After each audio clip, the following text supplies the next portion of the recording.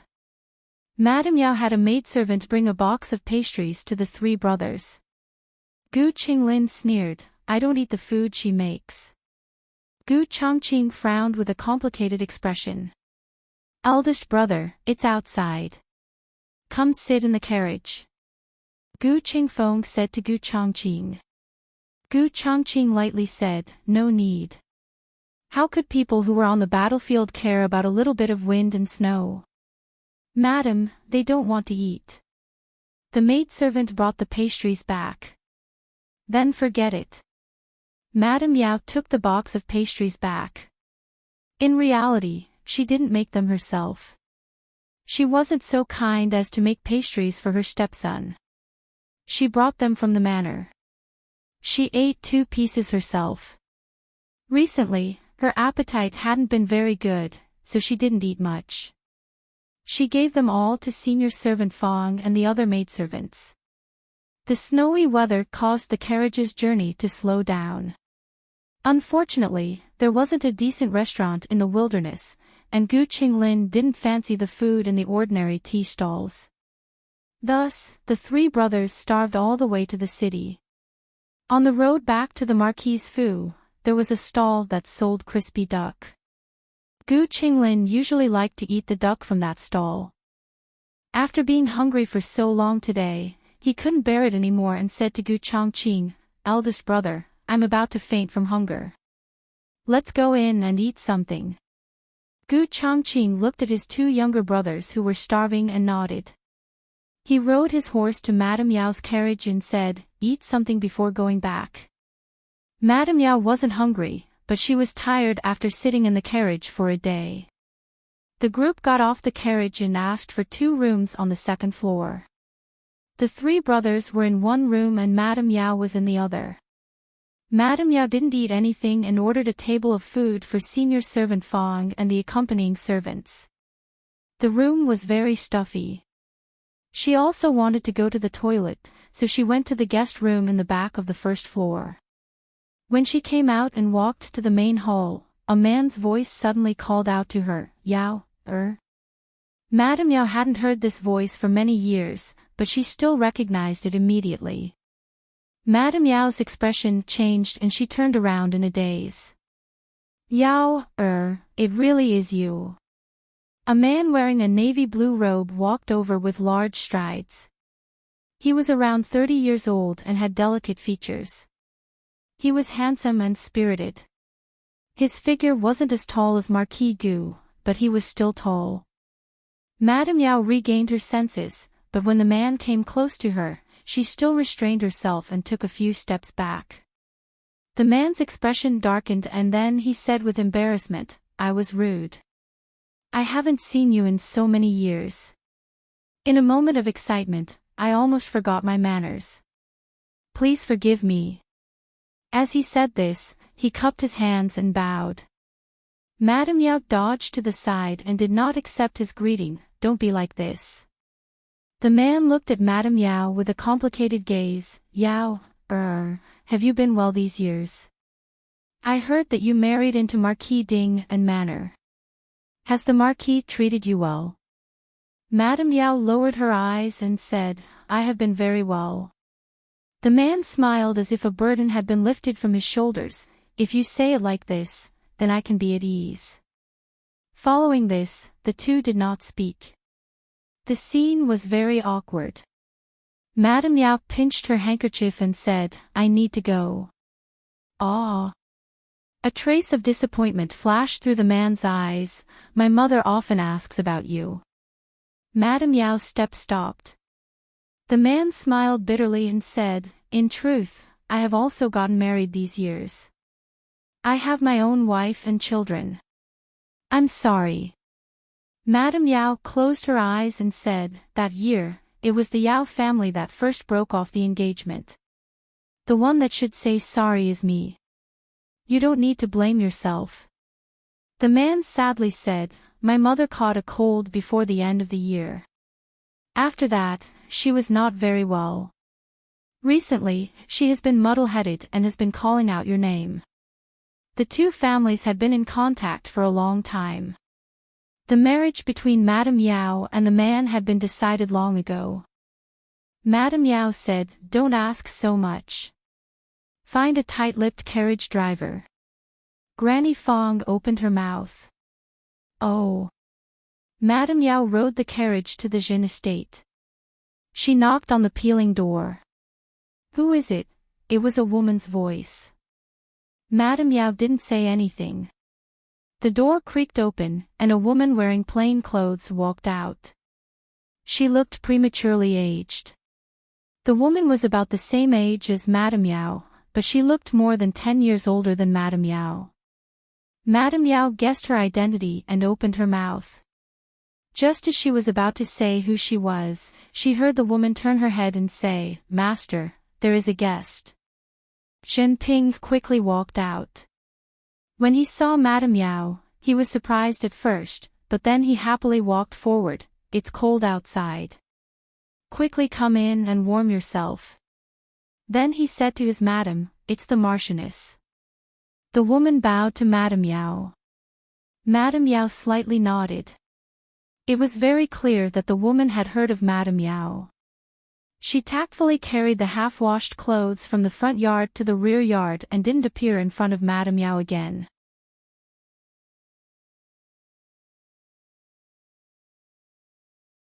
Chapter 184. Come in. Zhenping smiled and said, turning to the side to lead the way for Yao Shi. Yao Shi's carriage stopped at the entrance of the alley. She didn't even bring senior servant Fang. She stepped into the courtyard. If she didn't come, Zhenping would be nervous. If she really came, Zhenping would be even more nervous. The reason was that the courtyard was too simple and crude. Yao Shi's expression didn't change at all. If he knew that Yao Shi had been to a courtyard that was even simpler than this one, and that her daughter, son-in-law, and son had all lived there, he would understand why Yao Shi was so calm. Zhenping welcomed Yao Shi into the main room and said nervously and excitedly, "There's no hot tea." "Wait a moment, I'll have Yu Xiu boil a pot." "She's called Yu Xiu?" Yao Shi looked at him and asked. Zhenping was stunned. He didn't mean to say his wife's name out loud. He felt that this wasn't very appropriate, but since he had already said it, he couldn't take it back. He braced himself and said, "Yes, Yu Xiu. She's not from the capital. She's from outside the capital to do business. She's a very good person." Yao Shi said. Zhenping didn't know how to respond to this. He stood there awkwardly for a moment before suddenly remembering the important matter. He said to Yao Shi, "My mother is in the room next door. I'll take you there. Our home is too simple and crude. I've neglected you. I didn't think that you would really come. I'm very happy that you came." Zhenping's words were incoherent. Yao Shi wanted to say that he didn't need to be nervous, but when the words reached her lips, she felt that she would be the same. Zhenping lifted the thick curtain and allowed Yao Shi to enter the room first. Yao Shi slightly bent her body and walked under the curtain that he had lifted. This was the first time the two of them were so close to each other after more than 10 years. The tip of Zhenping's nose was filled with her scent, but Zhenping did not allow himself to lose his composure. He tried his best to prop himself up high and not touch her. After Yao Shi entered the room, he also entered the room. The room was filled with the smell of medicine. She had suffered a stroke before the end of the year, so it was easy to smell after lying down for so long. However, this room didn't. It could be seen that the husband and wife took good care of her. Old Madame Zhen was lying on the sickbed. Her hair was white and her face was pale. She looked haggard. Yao Shi's memory was pulled back to more than 10 years ago. Old Madame Zhen had a very fierce personality. When she worked, she was stronger than a man. Who would have thought that there would be a day when she was lying on the sickbed like this? She moaned intermittently, as if she was enduring great pain. Yao Shi did not dare look a second time and quickly lowered her eyes. The tip of her nose began to sting. Zhenping came to the front of the bed, leaned over and gently touched his mother's forehead, saying, "Mother, look who's here." Old Madame Zhen looked in the direction that Zhenping was pointing at. In the blink of an eye, her turbid eyes shone with surprise. Yao, Yao Shi took a deep breath and held back her tears. With a normal expression, she walked over and said with a slight smile, "Elder Madam, it's me." Old Madam Jin reached out her hand, wanting to sit up and take a good look at Yao Shi. Yao Shi sat down on the side of the bed and moved closer to her, saying, "Don't get up. It's snowing today. It's very cold. Yao still loves me dearly," Old Madam Jin said with a hoarse voice. After the stroke, she could not speak clearly, but it was clear that she was very happy. Yao Shi married into the Marquis's household when she was 17. When she was 18, she only had Gu Jiao and Gu Yan. After 15 years, she was only 33. Time had treated her especially well. It did not leave many traces on her face, except that her eyes no longer had the innocence of a young girl. But this was not a problem for old Madam Jin. Old Madam Jin took Yao Shi's hand and was as happy as a child. "You and Ping are married?" Yao Shi was startled. She turned her head and looked at Jinping in confusion. Jinping whispered, "My mother is suffering from dementia.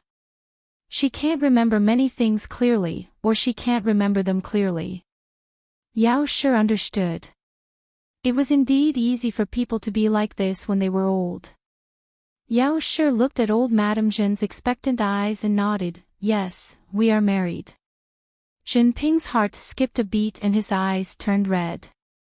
Old Madam Jin smiled like a child. Old Madam Jin was not dissatisfied with her daughter-in-law Yu Xiu. Yu Xiu had been taking care of her husband and children, serving her parents-in-law all these years. She was a bit dull, but her conscience was unquestionable. It was just that old Madam Jin knew Yao Shi first. She did not think that her son's marriage with Yao Shi would change so drastically. She had long regarded Yao Shi as her daughter-in-law. One year, old Madam Jin fell down from the ladder and was seriously injured. Coincidentally, Jinping was in the provincial examination.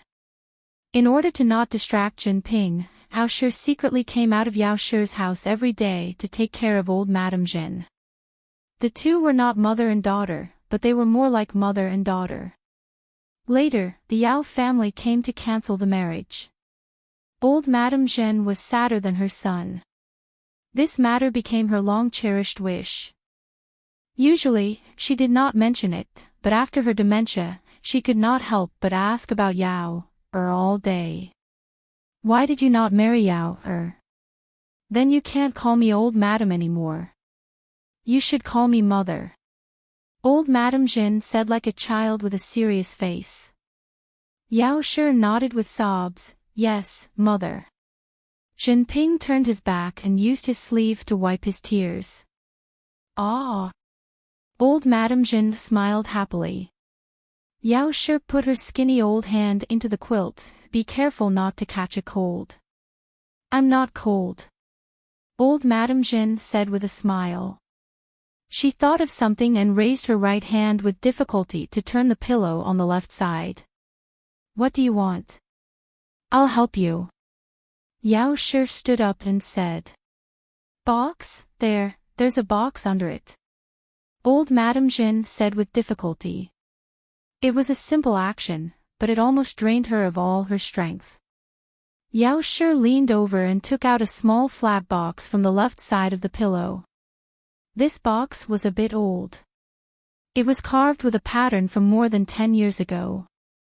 The paint on it had also faded. It could be seen that old Madam Jin often took it out to look at it. Old Madam Jin took the box. Her hands were trembling, but even so, she still insisted on opening it. Inside was a pair of gold bracelets. The quality was excellent. The style was very old. Old Madam Jin picked up the bracelets with trembling hands and pulled Yao Shi's hand. Because of her trembling hands, she did not put it on for a long time. Yao Shi saw that beads of sweat had appeared on her forehead. "Mother, let me do it," she said. It's done. Old Madame Jeanne finally put the bracelets on Yao Shi. I said that I'll give it to you when we get married. Our family is not well off, so you have to suffer. Jinping failed the provincial examination and could not recover from the setback. He did not pass the examination for many years. Later, he thought it through and gave up the imperial examination. Old Madame Jeanne had prepared this set of head ornaments more than 10 years ago. She took all her dowry and melted it in the shop. A pair of gold bracelets was made. Yao Shi's name was engraved on it, Yao Shi. This pair of bracelets had been lying beside old Madame Jeanne's pillow for more than 10 years. Old Madame Jeanne would take it out and touch it when she was bored. Jinping always knew that his mother had a very precious box, but he did not know that it was a wedding gift for Yao Shi. Of course, when Yu Xiu married into the family, old Madame Jeanne did not treat her badly. She lent money to buy a pair of gold head ornaments for Yu Xiu. But the meaning was different. Yao Shi had been holding back since she entered the room. But now, she could not hold back anymore. She hugged old Madame Jeanne's hand and tears fell down. Old Madame Jeanne was frightened. Yao Shi, why are you crying? Do you not like the bracelets? Mother will buy you a new one. Yao Shi shook her head with tears in her eyes. No. I like it very much. I really like it. Thank you, mother. I am too happy. Old Madame Jeanne waved her hand. Ah, what is there to be happy about a pair of bracelets? When Ping passes the examination, I will let you be the wife of the examination and give you a lot of jewelry. Yao Shi chatted with old Madame Jeanne for a while. Old Madame Jeanne was sleepy. She held Yao Shi's hand and fell asleep.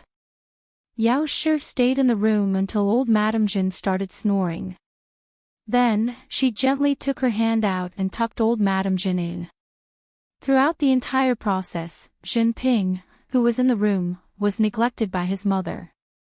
Let's go out and talk. Yao Shi wiped her tears and said to Jinping.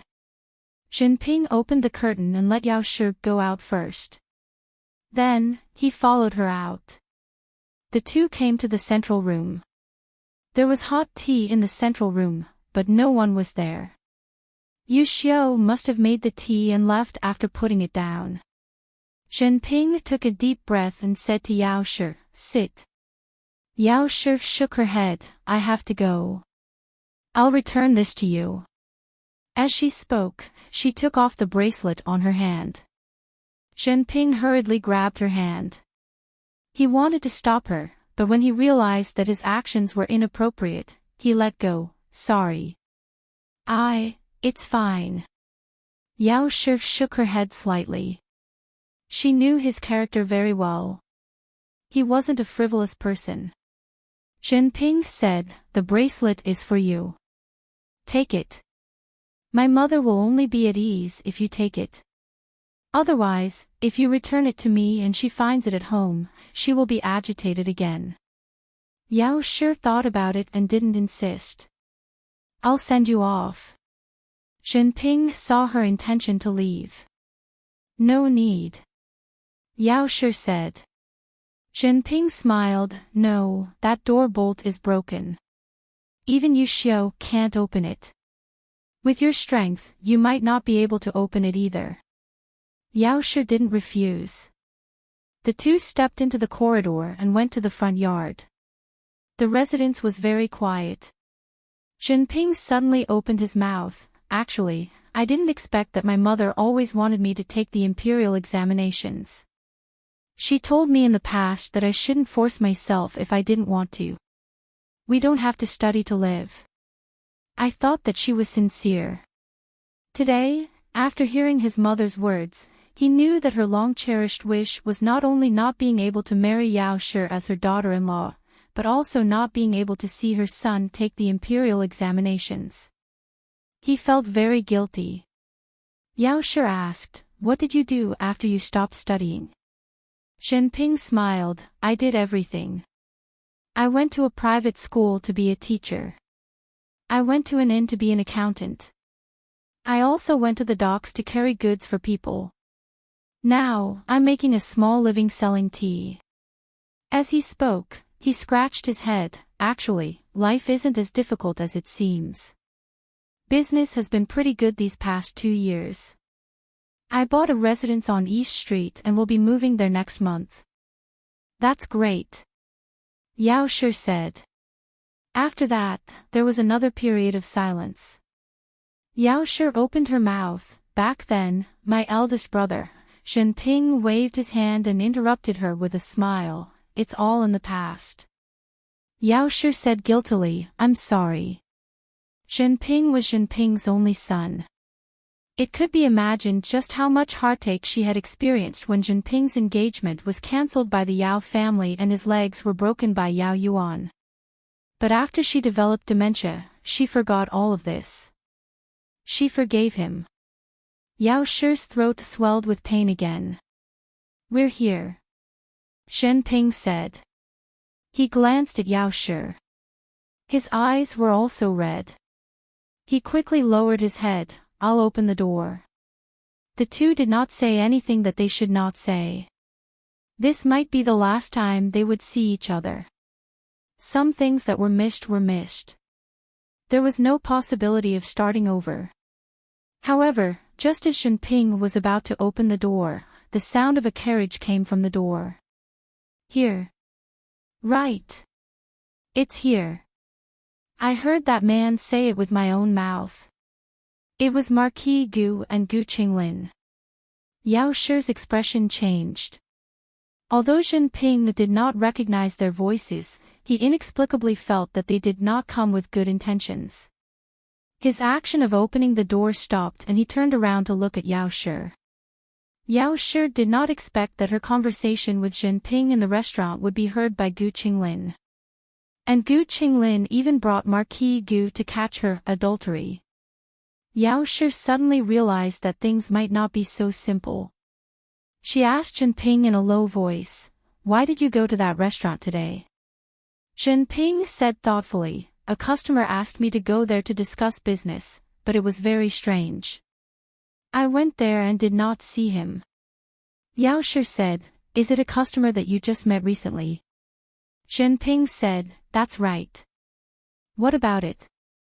Could it be that there is a problem with that customer?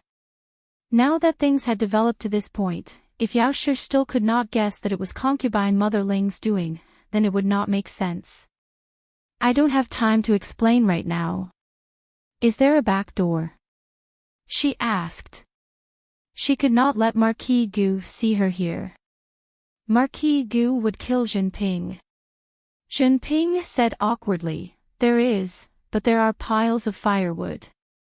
I need to move the firewood away before I can open the door. Hey! Open the door. You inside, quickly open the door. Gu Qinglin began to slam the door. Huang Zhong kicked the door open. Yao Shi's expression changed. Just as she was about to find a room to hide, the door was kicked open with a bang.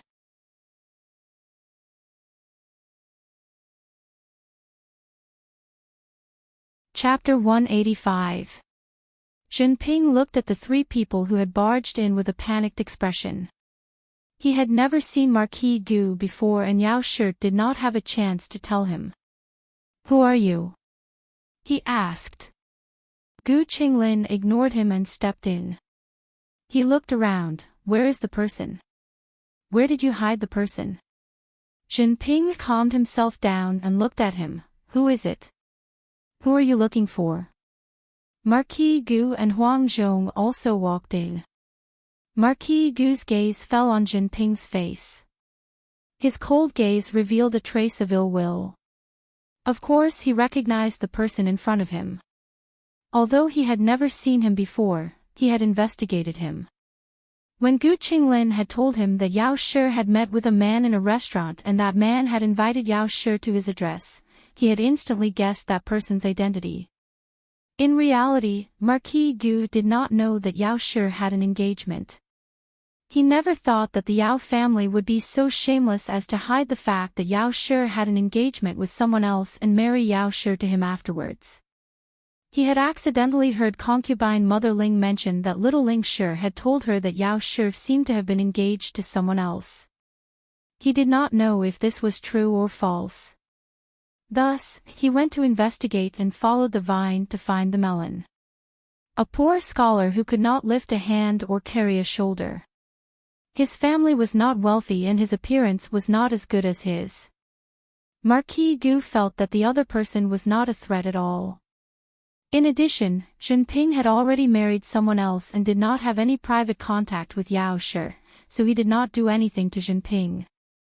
If it were not for today's matter, he would have already forgotten about Jinping. Has my wife, Yao Shi, ever come here? He faintly asked. The words, wife, Yao Shi, caused Jinping to freeze. He never would have thought that this tall and mighty man was Yao Yao's husband, Marquis Ding, and Marquis Ding wore a black brocade robe and a silver fox cloak. His features were resolute and he was handsome. Although he had entered middle age, he was still tall and sturdy. His presence had not decreased. Never. Jinping said. How could she not be here? I saw her leave with my own eyes. Gu Qinglin said domineeringly. Although Gu Qinglin did not resemble Marquis Gu as much as Gu Yan, it was not difficult to tell that he was Marquis Gu's son. When he mentioned Yao Shi, he did not call her mother or madam. Jinping could guess what kind of life Yao Shi was living in the Marquis manor. Jinping felt terrible in his heart, but he tried his best not to show it on his face. He said, could it be that the madam of your residence must come to my place when she goes out? Gu Qinglin said disdainfully, I saw the two of you talking in the restaurant this afternoon, and you even asked her to come to your house. Don't try to quibble, my two brothers and I heard it. The one blocking the back door should be the other young master of the Marquis estate.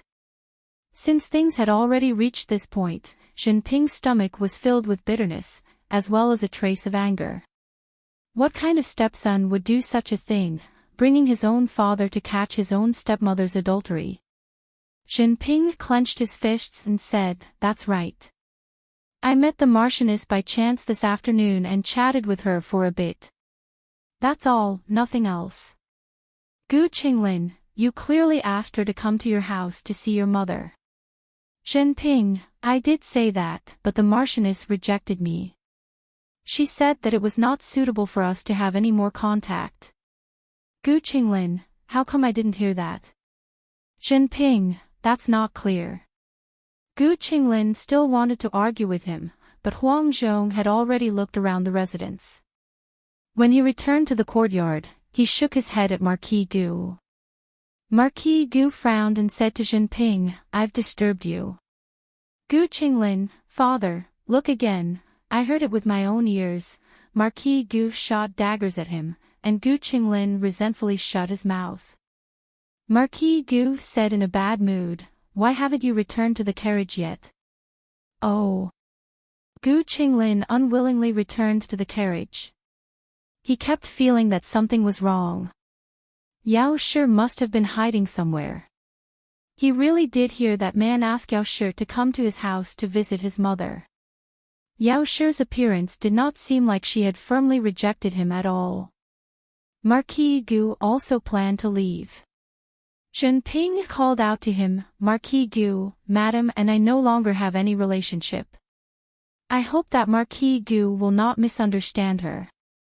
Marquis Gu coldly said, this Marquis knows his own matters.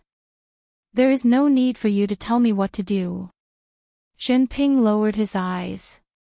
Marquis Gu flicked his sleeves and left the courtyard, getting into the carriage. Only after the carriage was far away did Jinping dare to close the courtyard door. He turned around and looked at the boundless night sky. His eyes were filled with endless worry. Yao Shi was indeed not in the residence. Otherwise, with Huang Zhong's abilities, there was no way that he could not find her.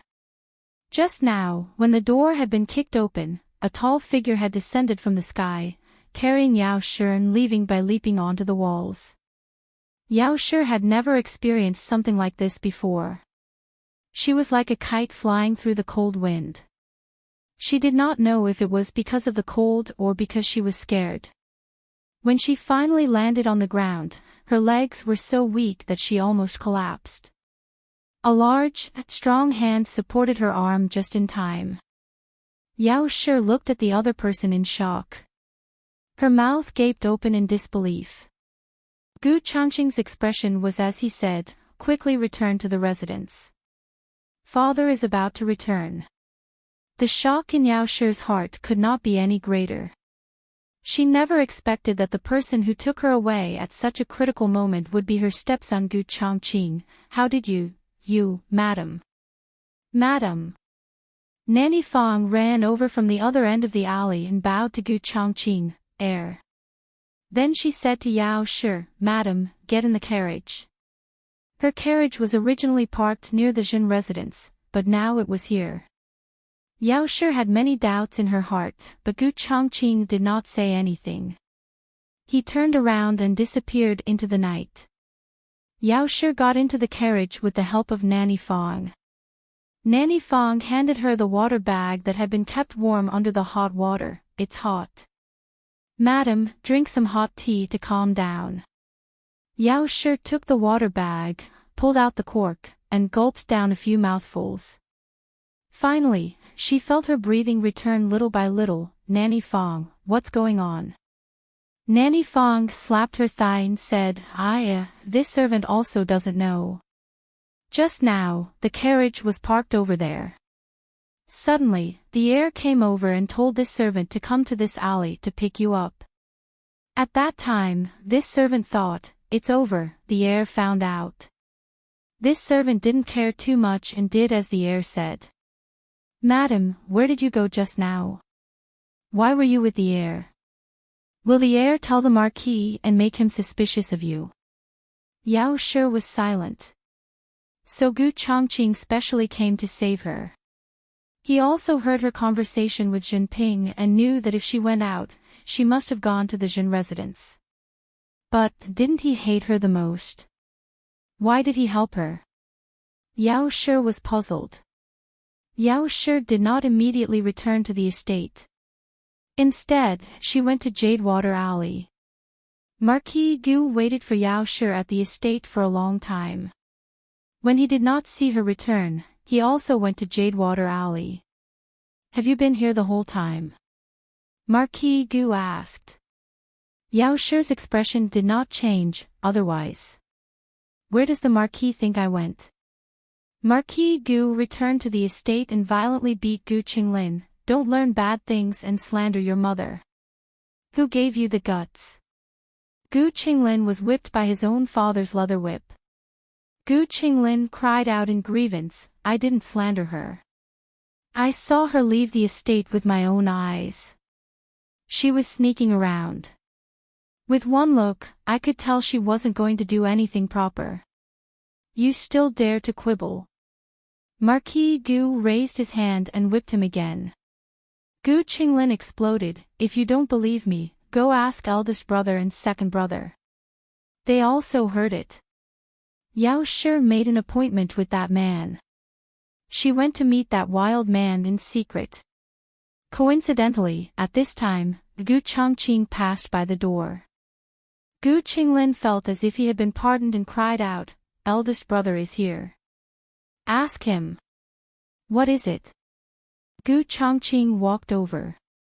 Marquis Gu said, this brat said that when you were in the restaurant, you heard Madam discussing a private meeting with a strange man. Gu Changqing said, I didn't hear it. Gu Qinglin was incredulous, eldest brother, you're lying. I heard it all. Your hearing is better than mine. How could you not have heard it? You heard wrong. Gu Changqing finished speaking and bowed to Marquis Gu. He turned and returned to his own courtyard. Marquis Gu really did not show any mercy this time. Gu Qinglin was beaten very badly. Actually, Gu Qingfeng also heard it. It was just that Gu Qingfeng had gone to take on a mission to pay off a debt and was not in the estate. This time, although there was no danger, it allowed Yao Shi to once again see concubine Ling's methods. She was more and more certain that this concubine was not simple. Of course, she was vicious enough. It was not strange for her to deal with Yao Shi, but for her to use Gu Qinglin, who she had raised single-handedly, it could be seen that this woman did not have a heart. What loving mother, what pampering, it was all a facade. Gu Qinglin being raised into a cripple, half of it was because of the old madam, and the other half was because of this concubine. On the other side, the news that Gu Changqing had the hidden guard investigate finally made progress. Study. The hidden guard bowed to Gu Changqing. Gu Changqing said calmly, "What happened? Did you find those people from back then?" The hidden guard said, "Madam has a servant girl called Guizhi. She married far away and her whereabouts are unknown. However, this subordinate found that her younger brother was guarding the ancestral grave in the Ling family. This subordinate asked him about Madam and concubine Ling." Gu Changqing said, "Get to the main point." Hidden guard said, "Yao Shi had not seen Marquis before she married into the family. Yao Shi and Marquis are innocent. Yao Shi had an engagement before." This point, Gu Changqing had already confirmed it when he saw Jinping and Yao Shi interact last night. Yao Shi and Jinping had not only had an engagement before, they had truly fallen in love with each other. The two had been forced to separate, and the Yao family had done bad things to Jinping. The hidden guard said, "Madam had indeed asked Yao Shi more than once to let her be Marquis' second wife. Madam did not know that Yao Shi was already engaged. Seeing that she could not refuse, Yao Shi confessed to Madam that she was about to get married. That day, concubine Ling was also there." Gu Changqing frowned. So concubine Ling knew that Yao Shi was engaged. The reason why she did not say it in time was probably because she did not think that the marriage would succeed. "There is one more thing." The hidden guard said, "Marquis saved concubine Ling before. When did this happen?" Gu Changqing asked. The hidden guard said, "Many years ago. Even old Madam Ling did not know about this. This subordinate only found out after investigating concubine Ling's birth mother. It was after Madam and third young master's 1-month birthday. Madam was carrying third young master back home. Concubine Ling accidentally fell from the attic. It was Marquis who caught her. Concubine Ling might have been thinking about her brother-in-law at that time." Gu Changqing's eyes became colder and colder. "Continue." The hidden guard continued, "Also, it was her birth mother who suggested that concubine Ling should be Marquis' concubine. Old Madam Ling and old Madam Gu did not think of this at first. Her birth mother succeeded in persuading them, but..." At this point, the hidden guard suddenly paused. Gu Changqing looked at him coldly. "But what?" The hidden guard said, "Before concubine Ling got married, old Madam Ling gave her a bowl of infertility medicine. She could only get on the sedan after drinking it. Otherwise, the marriage would be cancelled." Gu Changqing asked, "She drank it?" "Yes." The hidden guard nodded.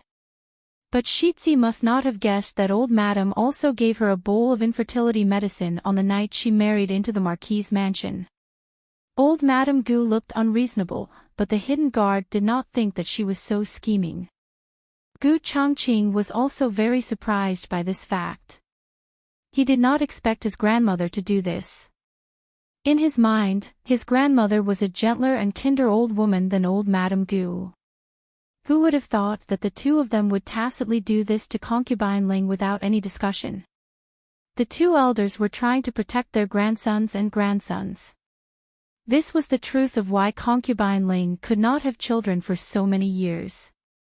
She told the three brothers that she would never have children in this life. It was not that she did not want to, but that she could not. Gu Changqing did not know what to say for a moment.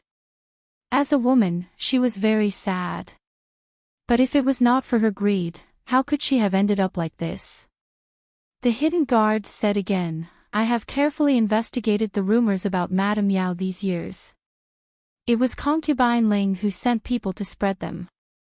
Although I do not have enough evidence, the letter that framed Madame Yao for seducing Marquis should also be concubine Ling's writing. I see. Gu Changqing was not too surprised by this result. But if she had coveted his father for a long time, then her mother had unintentionally become a thorn in her side. How did my mother die?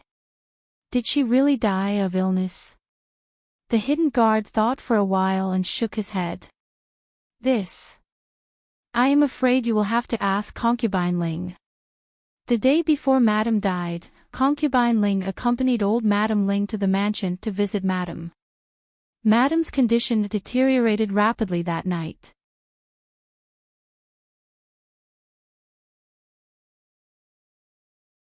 Chapter 186. Gu Jiao hadn't seen Yao Shi for a few days. Although Yao Shi had come over last night, Gu Jiao had gone to the emergency room and missed Yao Shi. Gu Jiao calculated that Yao Shi should have finished her medicine. After breakfast, she carried the small basket and went to the Marquis's Fu. Yao Shi had been tricked by concubine Ling last night and was both shocked and angry. She fell asleep very late and didn't even go to old Madame Gu's morning visit. Nanny Fong sent someone to tell old Madame that she had caught a cold. She was afraid that old Madame would come back in 2 days to pay respects. If it was in the past, old Madame Gu would definitely think that Yao Shi didn't care about her mother-in-law. However, Yao Shi's performance these days had successfully won old Madame Gu's trust. Not only did old Madame Gu believe her, she also had a servant send a good quality ginseng to Yao Shi. It wasn't that she loved Yao Shi, but that the sooner Yao Shi got better, the sooner she could come and set the rules for her. Gu Jiao came at the right time. Yao Shi had just woken up and was drinking some porridge after washing up. When Yao Shi saw her daughter, her eyes couldn't help but fill with a smile. She walked over and took her daughter's hand into the warm room. Why did you come over today? Is the medical center free? The medical center isn't busy. Gu Jiao said. Yao Shi and her daughter sat down on the stools by the table. She didn't like to sit on the official's chair. There was always a tea table between the official's chair and the chair, making people feel like they were separated. Gu Jiao put the small basket on the table and said to Yao Shi, your complexion is not good. Yao Shi touched her cheek and smiled, I slept late. Why did you sleep so late? Is there something bothering you? Gu Jiao didn't know what happened to Yao Shi yesterday. Yao Shi thought about it and didn't know how to explain it to her daughter. Her daughter already had a hard time. She didn't want her daughter to worry about her. On the other hand, she couldn't mention her relationship with Jinping to her daughter. However, even if she didn't say anything, it didn't mean that Nanny Fong wouldn't say anything. After Nanny Fong returned to the estate last night, she had coaxed and pestered, and even guessed the ins and outs of the matter. She felt that there was nothing that she couldn't tell eldest Mississippi, it's all because of concubine Ling. Nanny Fong gritted her teeth and told her about how concubine Ling had schemed against Madame Yao. Originally, we thought that she would do something to the offerings, tamper with the carriage, or use the 3 young masters to humiliate Madame. Who would have thought that this wretched person would secretly investigate Madame and even use Madame's previous marriage to make an issue out of it? Ever since Madame married into the Marquis's household, she no longer had any contact with the Jin family. But there were some things that it couldn't explain clearly. There must be a grudge in Master Ho's heart. Even if Master Ho was not angry, how could Madame not be angry? It wasn't easy for Madame to gain old Madame's trust. If she was caught by Marquis and 3rd young master yesterday, all her hard work would have been for naught. The more Nanny Fong thought about it, the angrier she became. She didn't understand how that person surnamed Ling came up with so many bad ideas. If the heir hadn't appeared in time, things wouldn't have ended well yesterday. Ah, it's all thanks to the heir. In fact, it didn't matter if Madame Yao's hard work was for naught. She was worried that a vicious woman like concubine Ling would use this matter to slander her children. At that time, there would be rumors in the household. Gu Jiao and Gu Yan were bastards and not Marquis Gu's flesh and blood. Madame Yao felt a wave of lingering fear when she thought about how her children almost had to bear such dirty water. Because of this, when Nanny Fang's words were full of gratitude towards Gu Chongqing, she didn't refute it. No matter what happened in the past or in the future, at least for this matter, she really should thank him. Gu Jiao remembered it in her heart. Gu Jiao suddenly remembered the dream of returning to the Marquis's household. In the dream, the person who instigated her relationship with Gu Jinyu and led her step by step to oppose Gu Jinyu was concubine Ling. In the beginning, Gu Jinyu treated the timid her quite well. In the dream, Madame Yao and Gu Yan had passed away and she was brought back to the capital by Marquis Gu. Marquis Gu also treated her well. After all, his wife and child had passed away.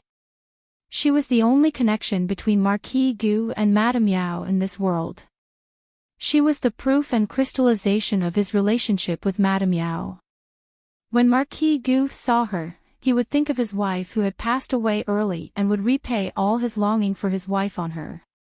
She was also very reliant on Marquis Gu. In the dream, she had a very harmonious relationship with her father and younger sister in the first 2 years. She couldn't compare to Gu Jinyu in anything, so Gu Jinyu was not jealous of her. On the contrary, Gu Jinyu worked very hard to teach her. But no matter how Gu Jinyu taught her, she could not learn.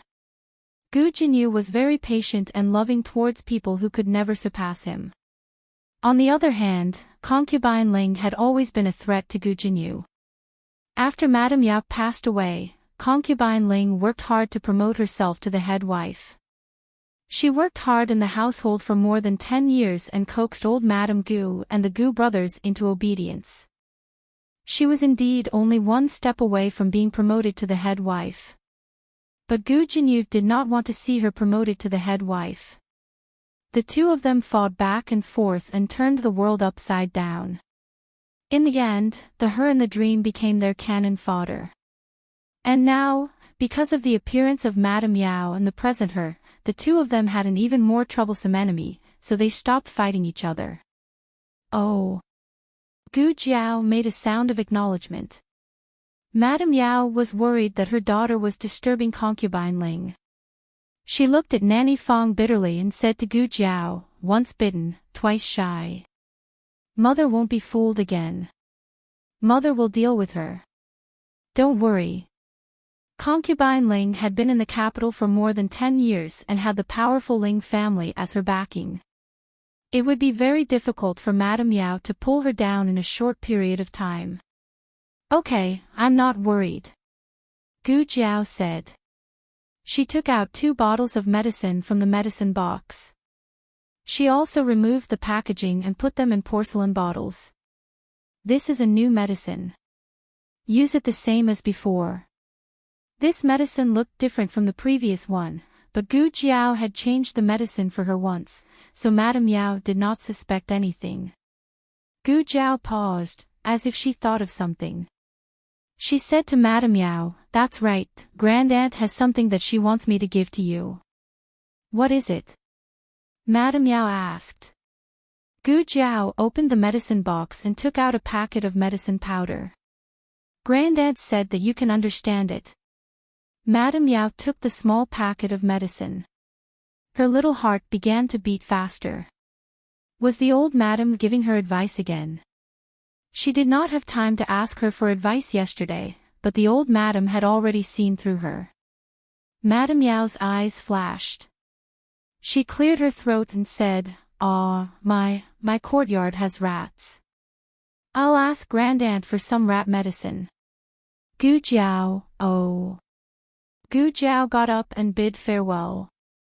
As soon as Gu Jiao left, Madame Yao could not wait to deal with Concubine Ling. Concubine Ling had played such a big trick on her. She had been holding it in for an entire night, so she was furious. The old madam was her reassurance.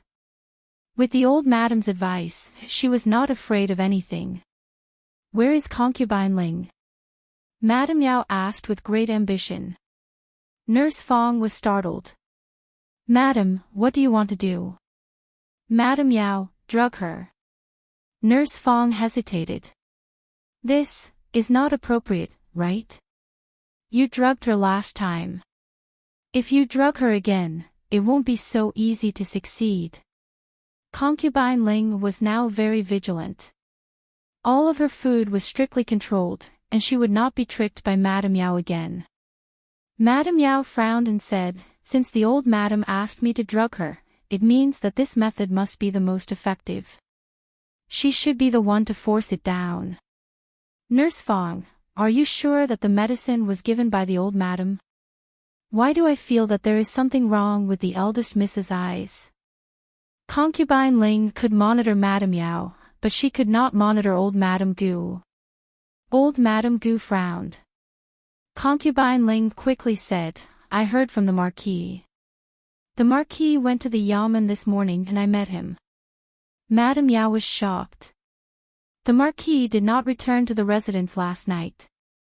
Something seemed to have happened at the Ministry of Works recently. The Marquis went to buy Shui Ali and brought her back to the residence. He did not even enter the main gate before going to the Ministry of Works. Concubine Ling's words were making things worse. Old Madame Gu was not stupid. How could she not see that Concubine Ling was trying to justify herself? Old Madame Gu's face turned colder. Concubine Ling was extremely embarrassed. She scolded Madame Yao in her heart. What kind of medicine did Madame Yao eat? She was getting more and more difficult to deal with. Madame Yao tried to smooth things over. "Forget it. Maybe one of the maids in my courtyard let it slip." Concubine Ling did not do it on purpose. "Mother, I am tired of eating too many snacks. I will go and make some flower tea for you." Not only was Madame Yao good at making snacks, but the tea was also very fragrant. Old Madame Gu nodded. Madame Yao went to the tea room to make a pot of flower tea. "Concubine Ling, do you want a cup?" Concubine Ling did not dare to drink Madame Yao's tea. Madame Yao said, "This flower tea is made from dried flowers that mother personally chose. It is much more fragrant than the dried flowers I bought outside." If Concubine Ling did not try Madame Gu's things, wouldn't she be disrespecting her? Moreover, Concubine Ling thought that Madame Yao should not have the guts to poison her in front of Madame Gu. Madame Yao was a newborn calf who was not afraid of tigers. She did not think as thoroughly as Concubine Ling, so she did not have as many scruples as Concubine Ling. She put the powder that Gu Jiao gave her into Concubine Ling's tea. One dared to give, and the other dared to take. Concubine Ling was still very careful. After taking a sip, she waited for a long time. When she did not feel any discomfort, she took a second and third sip. It had to be said that Madame Yao's tea skills were indeed superb. She hated Madame Yao so much, but she could not help but drink the whole cup. Until night, there was no bad news from Concubine Ling. Madame Yao was puzzled. Could it be that the old madam did not give her poison? The abnormality happened the next day. Concubine Ling came to greet Madame Gu early in the morning. When she smelled the smell of steamed buns, she suddenly vomited. Madame Gu made her feel very uncomfortable, but she still asked someone to call the doctor over. The doctor took the pulse and immediately said to Madame Gu, "Congratulations, Madame Gu. Concubine Ling is pregnant."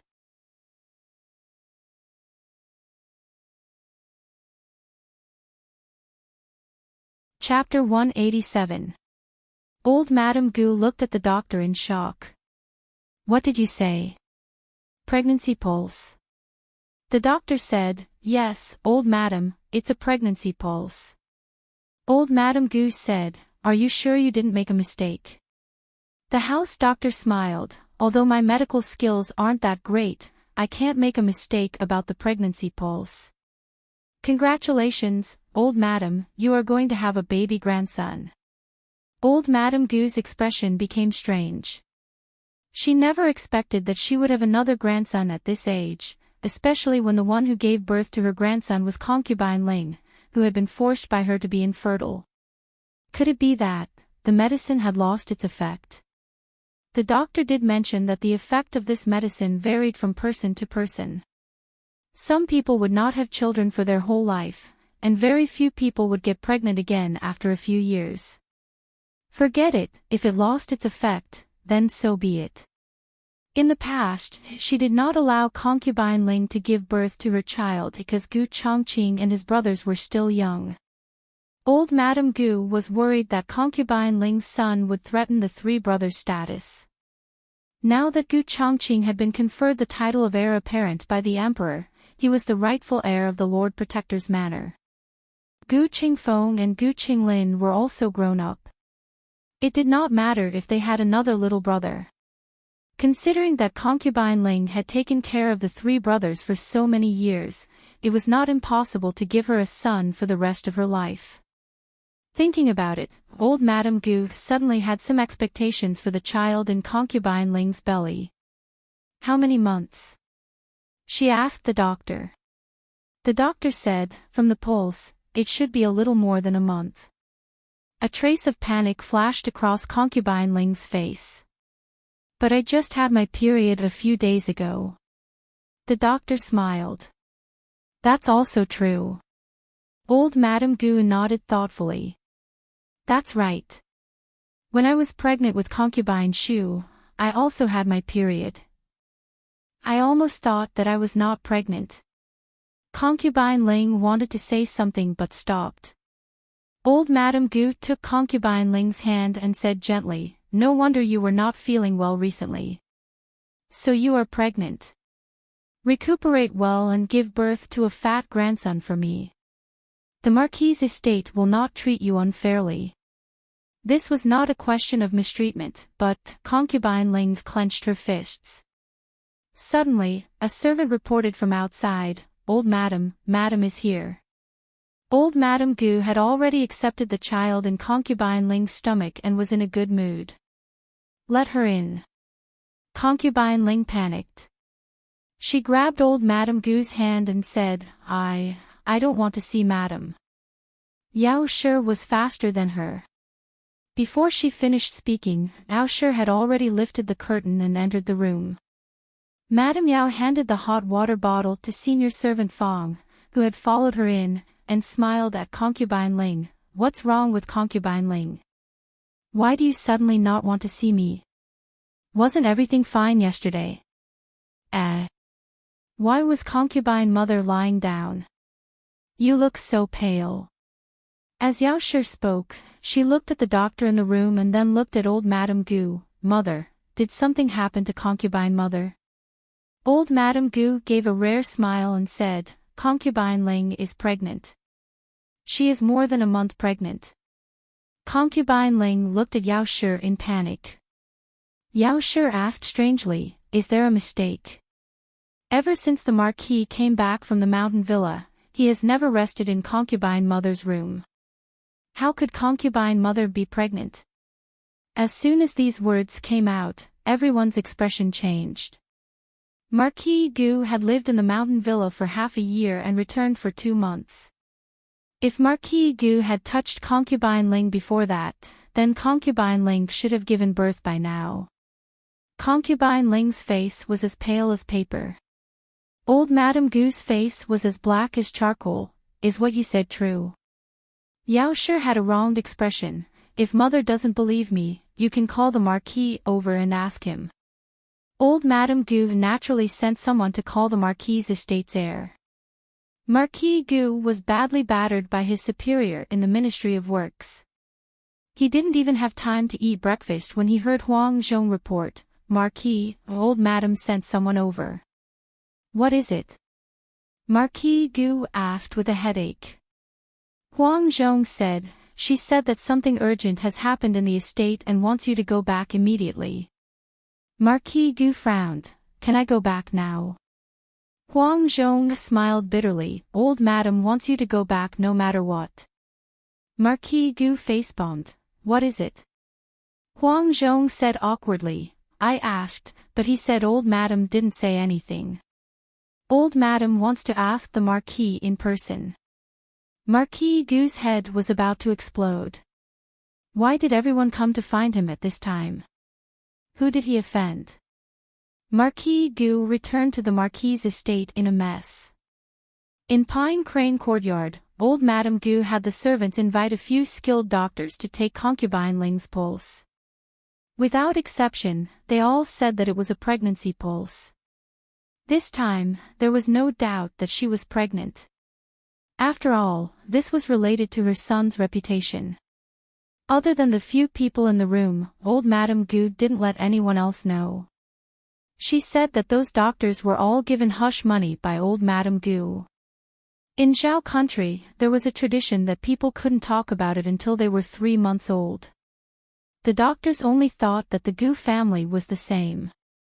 They tacitly accepted the money and left happily. As for the fact that Marquis Ding An's-fu didn't have a child in the future, that wasn't strange. Pregnancy was a difficult and risky matter. No one could guarantee that the child would be born smoothly. Marquis Gu entered Pine Crane Courtyard. Old Madame Gu's trusted mama had been waiting in the central room for a long time. Marquis, you finally came back. Old Madame has been waiting anxiously. Marquis Gu said, no, I just met a few doctors at the door. Is my mother's health not very good? It's not old Madame. Old Madame Gu didn't know how to explain inside. Marquis, go in and take a look. She opened the curtain and let Marquis Gu enter the room.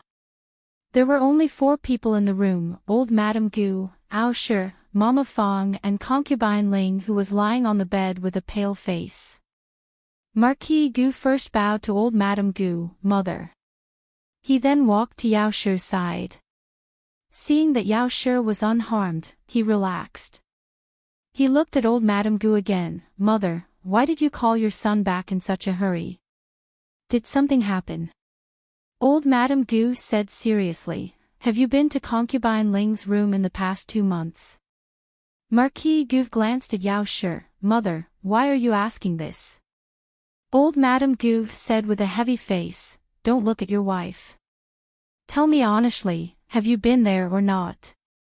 Marquis Gu coughed lightly and said, I went once. Did you leave a room? Old Madame Gu asked. Of course not.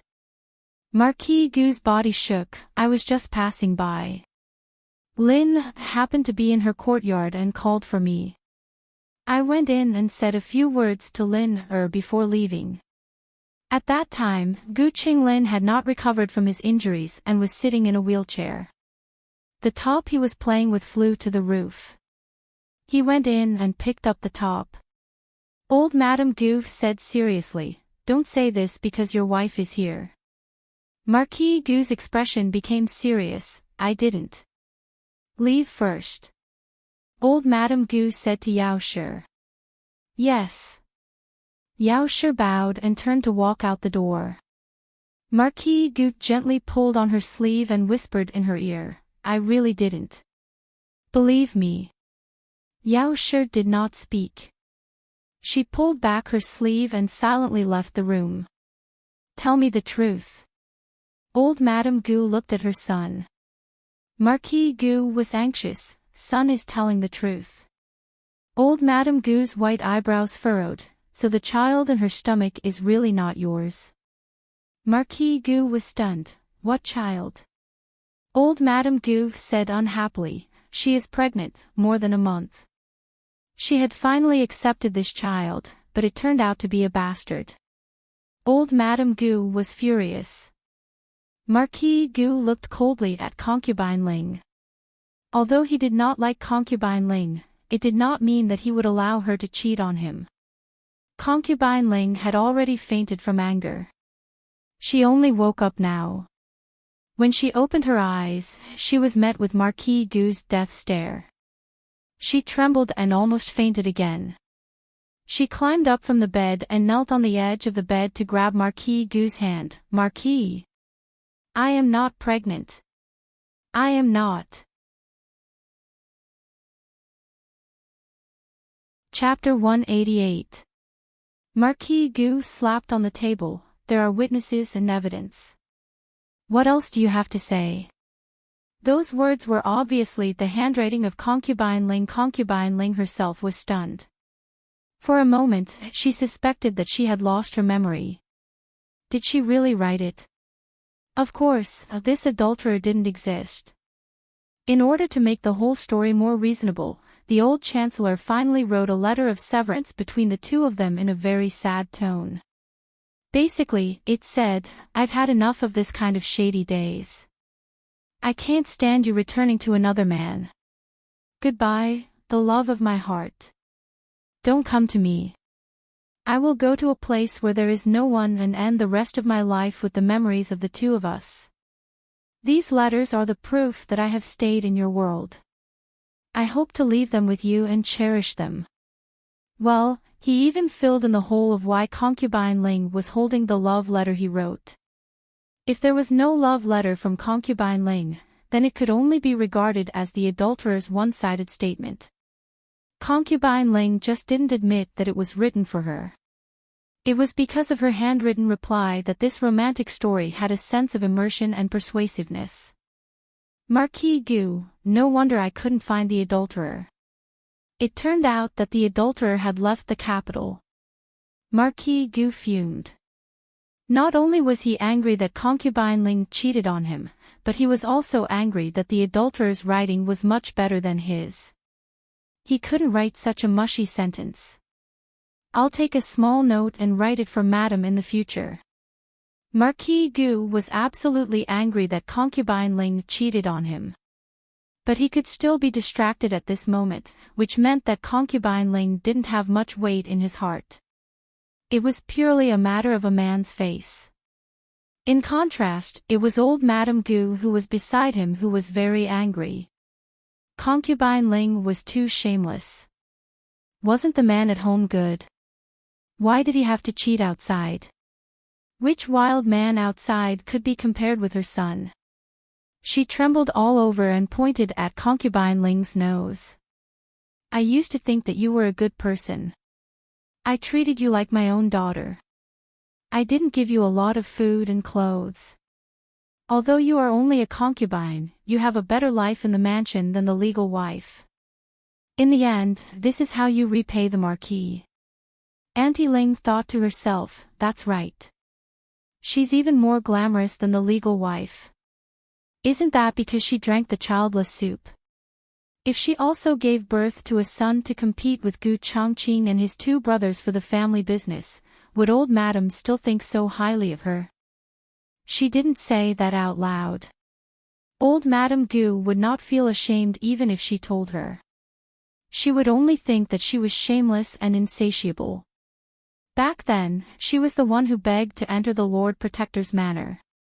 She was also the one who willingly drank the contraceptive soup. Nothing was more important than the Lord Protector's manor and her sister's child. Could it be that she was farting? Actually, Concubine Ling had never said these words, but old Madame Gu was only willing to believe what she wanted to believe. She just thought that Concubine Ling had said it. When she drank the infertility medicine, Concubine Ling had also widened her teary eyes and looked at old Madame Gu pitifully. She didn't refuse because she couldn't. It was definitely not because she was willing to do so. However, old Madame Gu wanted it to misinterpret it as voluntary. Old Madame Gu could tolerate Concubine Ling framing Yao, but she would never allow Concubine Ling to let her son down. Concubine Ling said sadly, "Don't you understand what kind of person I am? Why would I do anything to let the Lord Protector down?" The evidence was conclusive, but old Madame Gu didn't listen. Concubine Ling had poured dirty water on Yao back then, and now she had poured it back 10 times to herself. Concubine Ling's fingernails dug into her flesh. Fine, you say that I'm pregnant. Then I'd like to see if I can give birth to a child in 10 months. However, did she really have 10 months to prove the truth of her belly?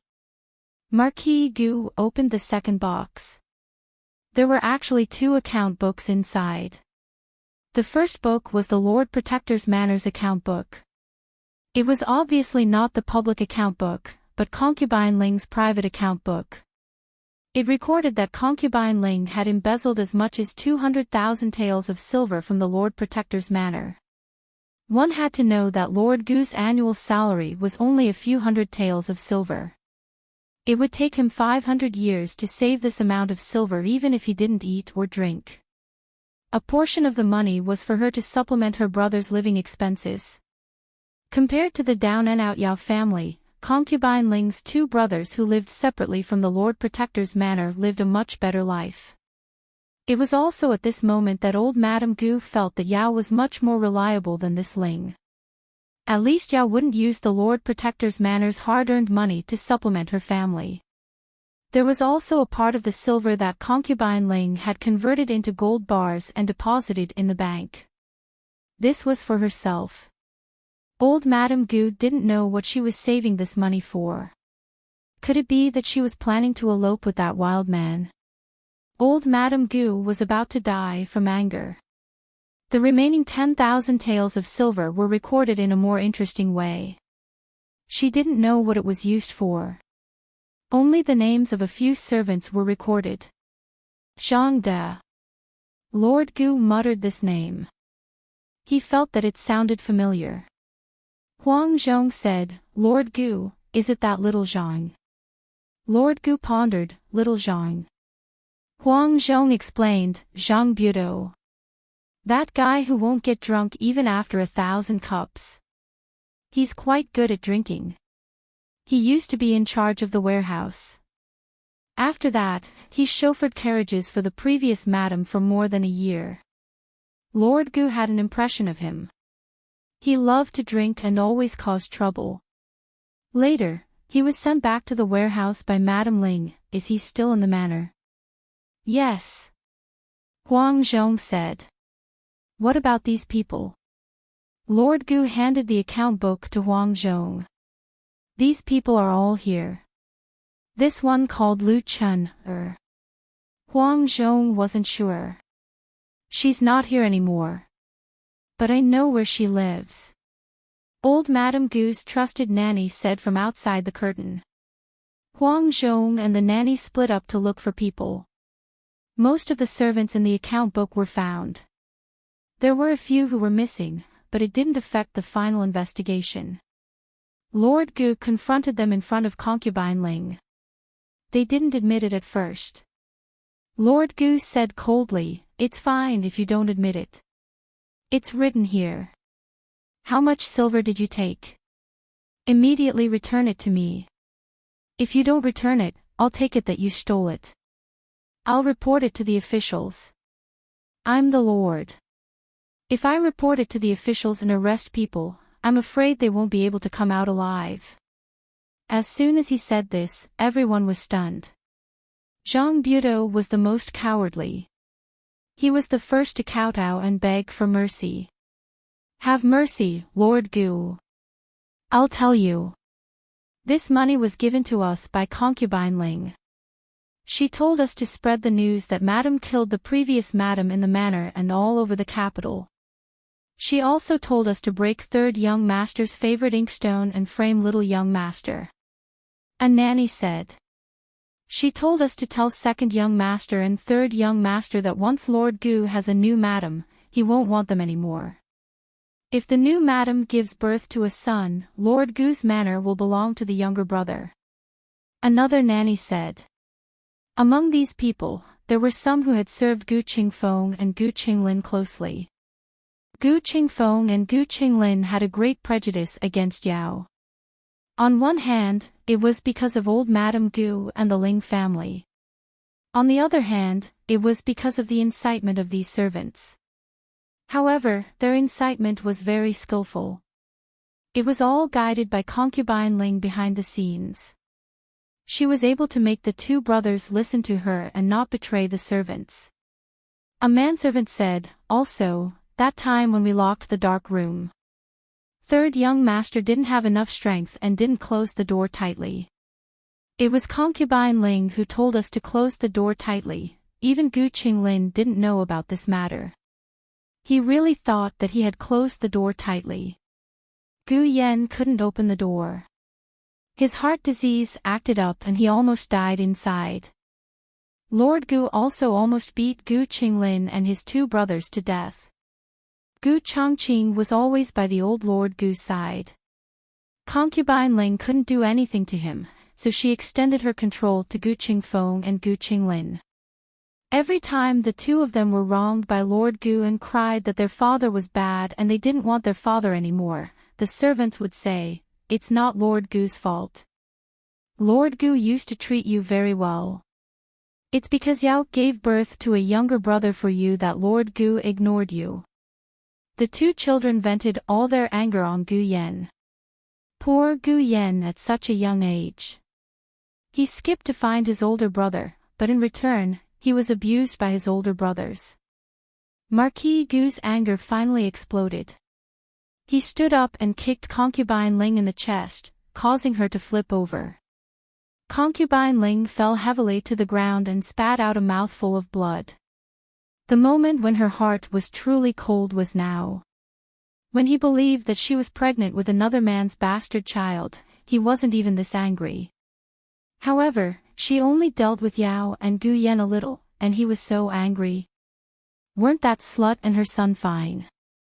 Weren't they doing just fine? Was it because of the 200,000 taels? She was like a cow or a horse in this family. Even her right to be a mother was taken away. Was she not worth the money? Why did you do this? Lord Gu looked at concubine Ling in confusion. Why? Concubine Ling smiled. Of course it's because of you, Lord Gu. From the moment I fell from the attic and was caught by you, I wanted to marry you. But why are you my brother-in-law? When I saw elder sister with you, I was so jealous that I almost went crazy. Elder sister is dead. Elder sister was very good to me when she was alive. But I'm not sad, not at all. Because I know that my chance has come. Lord Gu had people take concubine Ling away. Concubine Ling's crimes were unforgivable. But first, she was the Ling family's daughter. Second, the three sons did not know of concubine Ling's crimes. If they rashly dealt with her, the sons would not believe it and insist that Yao sure did something to her. Then the misunderstanding would become even deeper. Lord Gu suddenly felt very tired. He had not heard many rumors about Yao Shi. First, no one dared to say it in front of him. Second, Yao Shi never complained to him. He would occasionally hear the servants gossip, but he would send them away on the spot. Lord Gu, how should we deal with these servants? Huang Zhong asked. Lord Gu impatiently said, they're just a few servants. You even have to ask this lord about this. Yes, yes. Sigh, to be blamed, how pitiful. Huang Zhong punished the servants who should be punished and sold the ones who should be sold. In short, they were not allowed to take half a step into the Lord Gu Fu. Lord Gu. Huang Zhong said, it's late, you should go back and rest. Unknowingly, it was already midnight. Yao Shi had already returned to her courtyard. Old Madame Gu was so angry that she had a headache. After returning to her room and taking medicine, she also went to rest. Lord Gu was exhausted, but he did not go to rest. Instead, he went to Gu Qingfeng and Gu Qinglin's courtyard. Gu Qingfeng had just returned from a mission and was almost drained dry. His face was pale, but it matched the appearance of someone who was woken up in the middle of the night. Lord Gu, call your eldest brother over. His aura was not right. The brothers looked at each other, not understanding what had happened to their father. Gu Qinglin said, eldest brother went to the military camp. Lord Gu said tiredly, "All right, I'll talk to you two first." Lord Gu did not mention concubine Ling's affair. First, it was dishonorable. Second, it was not good to talk about it in front of the children. He only talked about concubine Ling's embezzlement of money and how she bribed the servants to create rumors and sow discord. The two brothers were stunned. Little Madame Ling had passed away early. When concubine Ling entered the Fu, the two brothers were still at an age where they relied on their mother. They absorbed their mother's warmth from concubine Ling. In their hearts, concubine Ling was their second mother. Gu Qinglin stood up from his chair. "I don't believe it. Concubine Ling would not do that. It must be Yao Shi. It must be that bitch Yao Shi who slandered concubine Ling." "Who are you calling a bitch?" Lord Gu also stood up coldly. This time, Gu Qingfeng stood in front of his younger brother. He would not allow concubine Ling to be wronged, and he would not allow his father to punish his younger brother for a crime that should not be committed. For the first time, Lord Gu felt a different aura from his second son, but he did not think too much about it. He clenched his fists. "The evidence is conclusive. Those servants are still being punished in the stable. If you don't believe me, you can go and ask." Gu Qinglin said, "They were all bribed by Yao Shi. Whatever Yao Shi told them to say, they said it. I don't believe their words. I want to see concubine Ling. I will ask her myself. I only believe her." Lord Gu flew into a rage. Unfilial son. Gu Qinglin ignored him. In Gu Qinglin's heart, concubine Ling was much more important than his biological father. When he was sick, it was concubine Ling who took care of him without caring for him. When he missed his mother, it was concubine Ling who hugged him all night. When he was beaten by his biological father for no reason, it was concubine Ling who comforted him, coaxed him, and made delicious food for him. Concubine Ling was the person who treated him the best in this world besides his biological mother. He only wanted concubine Ling. Gu Qinglin rushed to concubine Ling's courtyard. Gu Qingfeng was also very worried about concubine Ling's condition, so he followed along. Concubine Ling. Gu Qinglin arrived outside the courtyard. The guard stopped him. "Third young master, you cannot go in. Out of the way." Gu Qinglin rudely pushed the guard who was guarding the door. However, he could not push him. Gu Qingfeng walked over and moved his fingertips. The guard felt something hit his knee and his body bent. Gu Qinglin took the opportunity to push him to the side and entered the courtyard with Gu Qingfeng. Concubine Ling. Concubine Ling. Gu Qinglin hurried to concubine Ling's room. The room was quiet. There was no light, only a thin ray of moonlight shone in from outside the door. Concubine Ling. Gu Qinglin called out softly. Concubine Ling sat in front of the dressing table with her hair disheveled, staring at the bronze mirror in a daze. In just a short day, she no longer seemed to be young and beautiful. Concubine Ling. Gu Qinglin came behind concubine Ling. Concubine Ling was very quiet. However, it was not difficult to see that she had cried bitterly just now from her red and swollen eyes. There was also blood at the corner of her mouth. Gu Qinglin's heart felt like it was being cut by a knife. He knelt down on one knee and looked up at concubine Ling with heartache. Concubine Ling? Did father hit you? He's too much of a bastard. I won't talk to him anymore. I don't want him anymore. Concubine Ling's eyes were red and filled with tears. She raised her hand and caressed Gu Qinglin's cheek. Silly child. Gu Qinglin pressed his cheek against her palm and said solemnly, "They said that you framed Yao and even forged evidence to slander you. Concubine Ling, don't worry, I won't be fooled. Father was deceived by that vixen. I will think of a way to clear your name." Concubine Ling said, Didn't you think that she was stupid and couldn't do anything to frame people? Gu Qinglin snorted. That was in the past. When I saw her secretly meeting with someone and making me miss, I knew that she wasn't simple. She's not a good person. Concubine Ling, if the manor can't tolerate you, then I won't stay. I'll take you away. I'll take you away from the Marquis's mansion. Concubine Ling smiled bitterly. You are the son of the Marquis. The Marquis will not let you leave the Marquis's mansion. You will be caught. Gu Qinglin choked and quickly said, He can't catch me. Let's go to the Ling family and hide. Grandmother will definitely make the decision for me. She will make the decision for you, but she won't make the decision for me. My value was already squeezed dry the moment you grew up. Concubine Ling looked at him with tears in her eyes and choked. Let Concubine Ling hug you again. Gu Qinglin nodded, wrapped his arms around Concubine Ling's waist, and buried his head in her arms. Suddenly, he felt a pain in his chest. Everything happened too quickly. Before Gu Qingfeng could react, Concubine Ling's dagger had already stabbed into Gu Qinglin's heart. Gu Qinglin looked down at the dagger in his heart and raised his head in disbelief. Aunt, mother.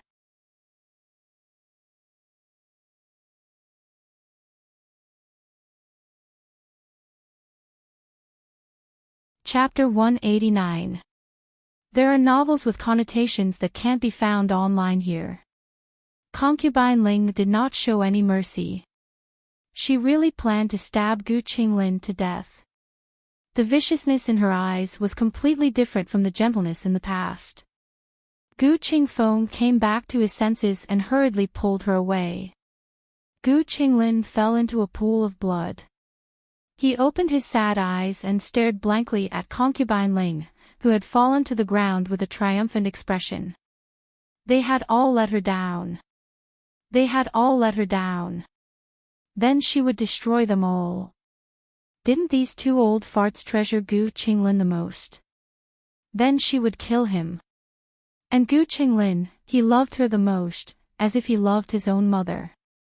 This stab must have hurt Gu Qinglin badly, right? Do you really think I like you very much? If it wasn't for the sake of staying in the Marquis's mansion, would I be willing to look at you? Ha ha ha, ha ha ha ha. Concubine Ling laughed crazily. A strong wind blew outside the room, blowing all the curtains. Her laughter was like the wail of a malicious spirit. The concubine who thought she loved them was only using them as tools to gain favor. How ironic, how humiliating. The two brothers had suffered a terrible blow. It was not an exaggeration to say that the sky had fallen. Gu Qingfeng's mind was completely numb. He instinctively patted Gu Qinglin's pale face. Third brother. Third brother. Gu Qinglin's situation was very bad. Blood dyed his clothes red, and his breath was rapidly weakening. Gu Qingfeng rushed out of the door with him in his arms. Doctor. Call the doctor. The manor doctor had experienced a day full of ups and downs. First, Concubine Ling was mysteriously pregnant. Then, the third young master was stabbed in the heart. He felt that he was getting old and could not adapt to the life in the Marquis's manor. The doctor hurriedly checked Gu Qinglin's injury. Logically speaking, the knife should be pulled out and then stitched up Gu Qinglin's wound. However, the knife was stabbed in the wrong place. It was almost stabbed in his heart. If it was pulled out, the blood would not stop. But if it was not pulled out, Gu Qinglin would not be able to hold on for long. In other words, Gu Qinglin was hopeless. The doctor said sorrowfully, "Please forgive the old madam for being powerless." What happened? Marquis Gu rushed in anxiously. Just now, when the two brothers went to find Concubine Ling, although he was half dead with anger, he did not expect that something would really happen. Seeing Gu Qinglin covered in blood and with a knife in his heart, he felt as if his heart was being cut by a knife. Among his 4 sons, he doted on Gu Yan the most, but that didn't mean he didn't dote on the other three. Huang Zhong. Quickly call for the imperial physician. He roared. Huang Zhong left without stopping for a moment. As soon as Huang Zhong left, Gu Changqing entered the residence. It was true that he had gone to the barracks, but he felt uneasy, so he came back. He was a warrior. He had killed people and been injured before. The moment he saw Gu Qinglin, he knew that Gu Qinglin was beyond saving. Even the most experienced medical officer in the military camp could not treat injuries of this degree. At first, Gu Qinglin was only bleeding from his wound. Soon, his body began to tremble and he began to vomit blood. Gu Qingfeng blamed himself to death. It was all his fault. He did not keep an eye on his third brother. If he was even a little bit vigilant towards concubine Ling, like he was towards concubine Yao, he would have reacted. Gu Qingfeng held Gu Qinglin's hand, big drops of tears falling down. Gu Changqing clenched his fists. His eyes flashed with endless coldness. At that moment, no one knew what he was thinking. He suddenly strode forward. His hands went around Gu Qinglin's back and knees, and carefully picked him up. "What are you doing?" Marquis Gu asked. "Taking him to a physician," Gu Changqing said seriously. Marquis Gu said angrily, "What physician?" "Huang Zhong has already gone to call for the imperial physician. He is so seriously injured. Don't move him." He was a martial artist. He still had this common sense. People who were seriously injured should not be moved casually. It was easy to tear the wound. Gu Changqing said, "The imperial physician can't save him." Marquis Gu was furious. If the imperial physician can't save him, then the physicians outside can. "Don't you know what time it is? Which physician would open the door and wait for you to treat him?" Gu Qingfeng also looked at Gu Changqing, eldest brother. Gu Changqing did not explain. If that person could not save him, then all the imperial physicians would be useless. He did not know how good that person's medical skills were, but he knew the ceiling of Zhao country's imperial physicians. They could not treat this kind of injury. Gu Changqing was a person who valued rules. No matter how close he was to Marquis Gu, he had never openly disobeyed his father. This was the first time that he was so determined to go against Marquis Gu. Unfilial son. Come back. Marquis Gu went forward to grab him, but was blocked by Gu Changqing's hidden guards. Gu Changqing's hidden guards were given by the old Marquis. They only listened to Gu Changqing. Marquis Gu was so angry that he stomped his feet. He cursed his own father hundreds of times in his heart. "Am I still your biological son?" Gu Changqing wrapped Gu Qinglin in a cloak and carried him out of the fu. The cold wind rustled. He carefully protected his younger brother in his arms. He could feel that Gu Qinglin's breathing was slowly weakening. This was not just a matter of the injury. Gu Qinglin himself seemed to have lost the will to live. "You can't die. I promised Mother that I would take care of you too." He forced himself to calm down. In fact, because he was too worried about Gu Qinglin, he did not notice a familiar breath not far away. Gu Qingfeng saw his older brother arrive at Bai Shui Alley. He was shocked. Gu Jiao slept until midnight. Suddenly, she was awakened by a knock on the door. She went to open the door first. She was not afraid that someone would rob her in the middle of the night. She could rob them back without worrying about the other party reporting to the authorities. She opened the door and saw Gu Changqing. Gu Changqing was holding a bloody youth in his arms. Gu Jiao had beaten Gu Qinglin before. Of course, she recognized him. She was not surprised that this kid had been stabbed. Gu Changqing's expression was very complicated. He understood the discord between Gu Qinglin and the siblings. He also understood that Gu Jiao was not very willing to see Gu Qinglin. But he had no other choice. He looked at Gu Jiao. He opened his mouth and said with difficulty, "Please, save him." On the roof not far away, Gu Qingfeng's heart felt like it was being stabbed by needles. Was this still the arrogant big brother? Was this the cold-faced Yama in the military camp who never bowed his head to anyone? He was actually begging a little girl in such a low voice. What would she do? Would she refuse big brother? Gu Jiao opened both doors. "Come in." Gu Changqing carried Gu Qinglin into the courtyard. Xiao Lulang also woke up. He walked out in thin clothes and glanced at Gu Changqing and Gu Qinglin, who was in his arms. Gu Changqing had come here to take care of Gu Yan who had acne, so Xiao Lulang knew him. But Xiao Lulang had never seen Gu Qinglin. Gu Qinglin was injured, and blood was dripping from his wound. Xiao Lulang did not ask much. He said to Gu Jiao, "Go to my place. I'll carry little Jing Kong to your room." Gu Jiao replied, "Okay." Xiao Lulang went back to the house and carried the sleeping little Jing Kong to Gu Jiao's east room. Gu Changqing carried Gu Qinglin into the west room. Gu Jiao took out a kind of light blue paper that Gu Changqing had never seen before from the small medicine box and spread it on the bed. "Okay, put him on the bed."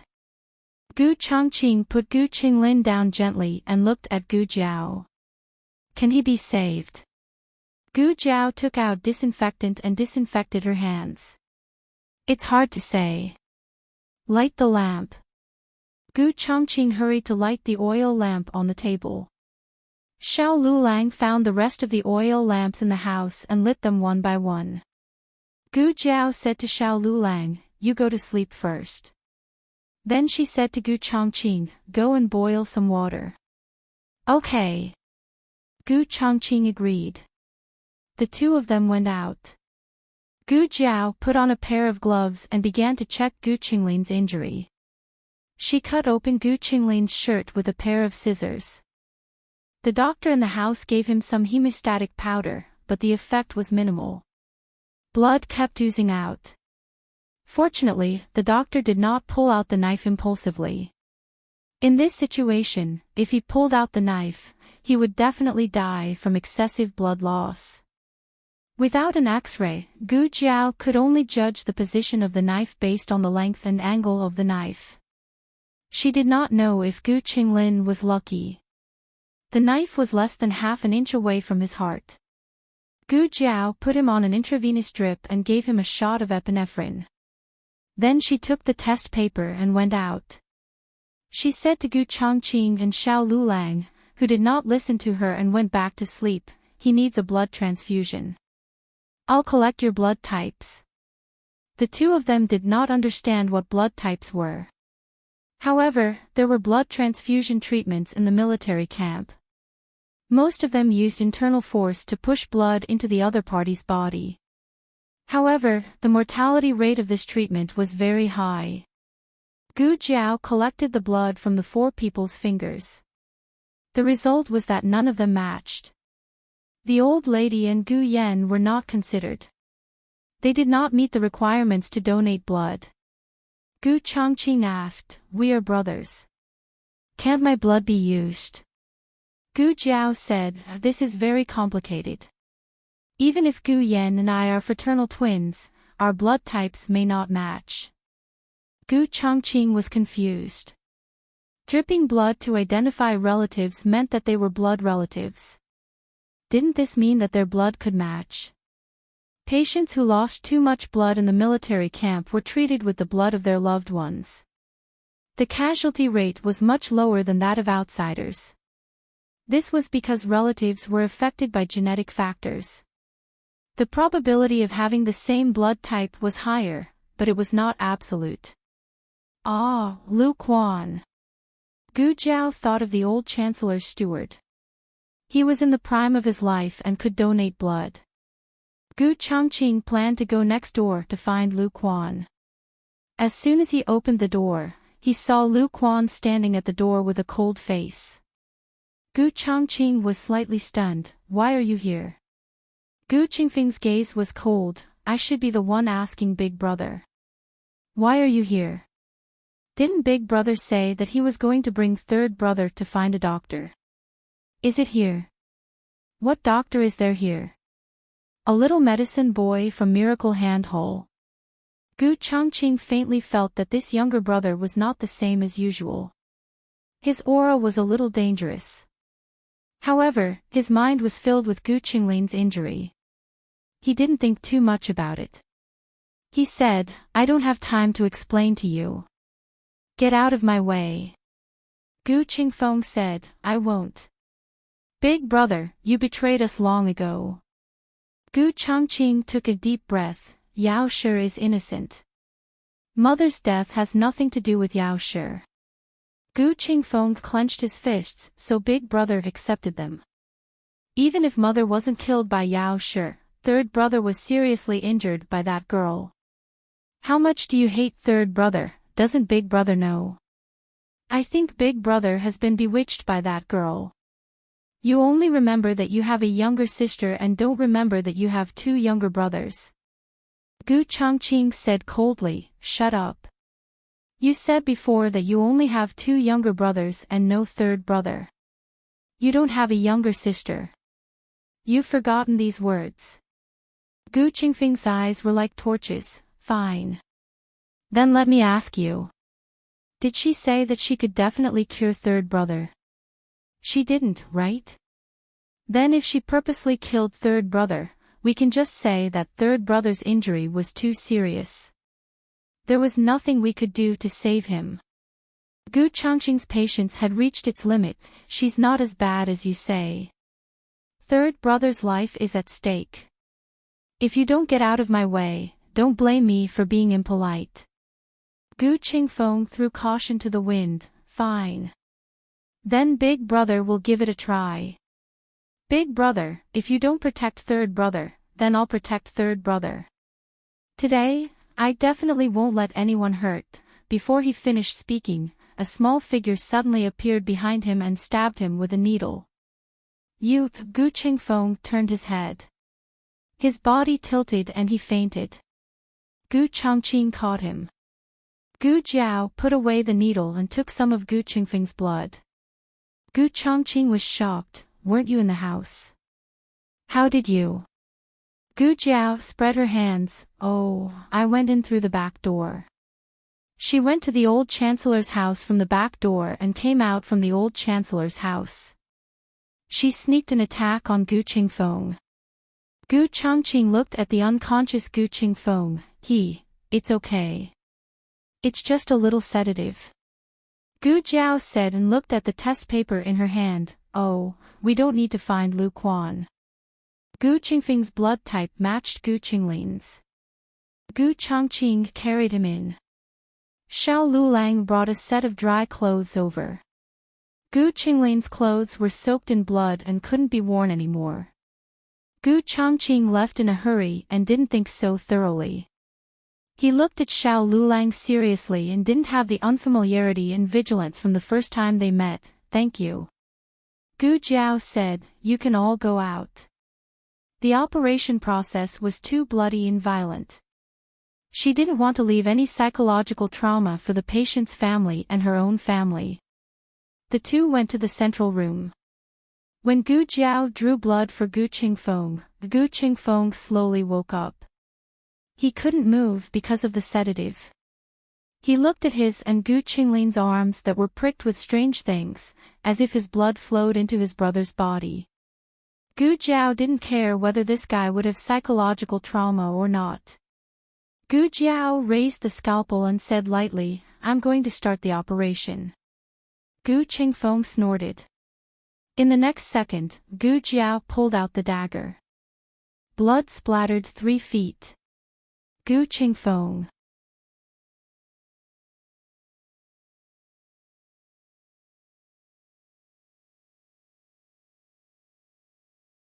Chapter 190.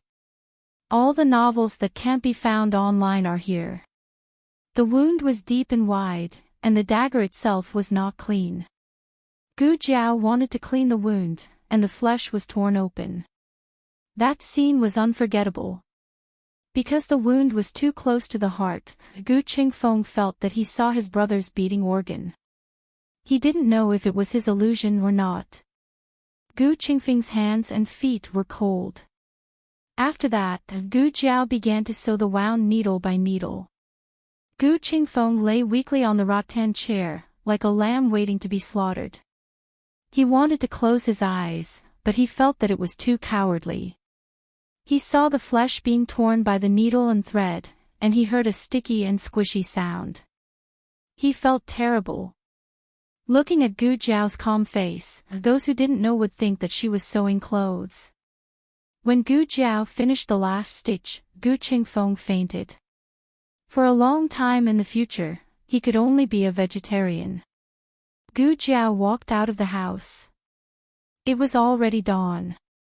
Xiao Lulang went to make breakfast for the family, and Gu Chongqing had been wandering around the central room.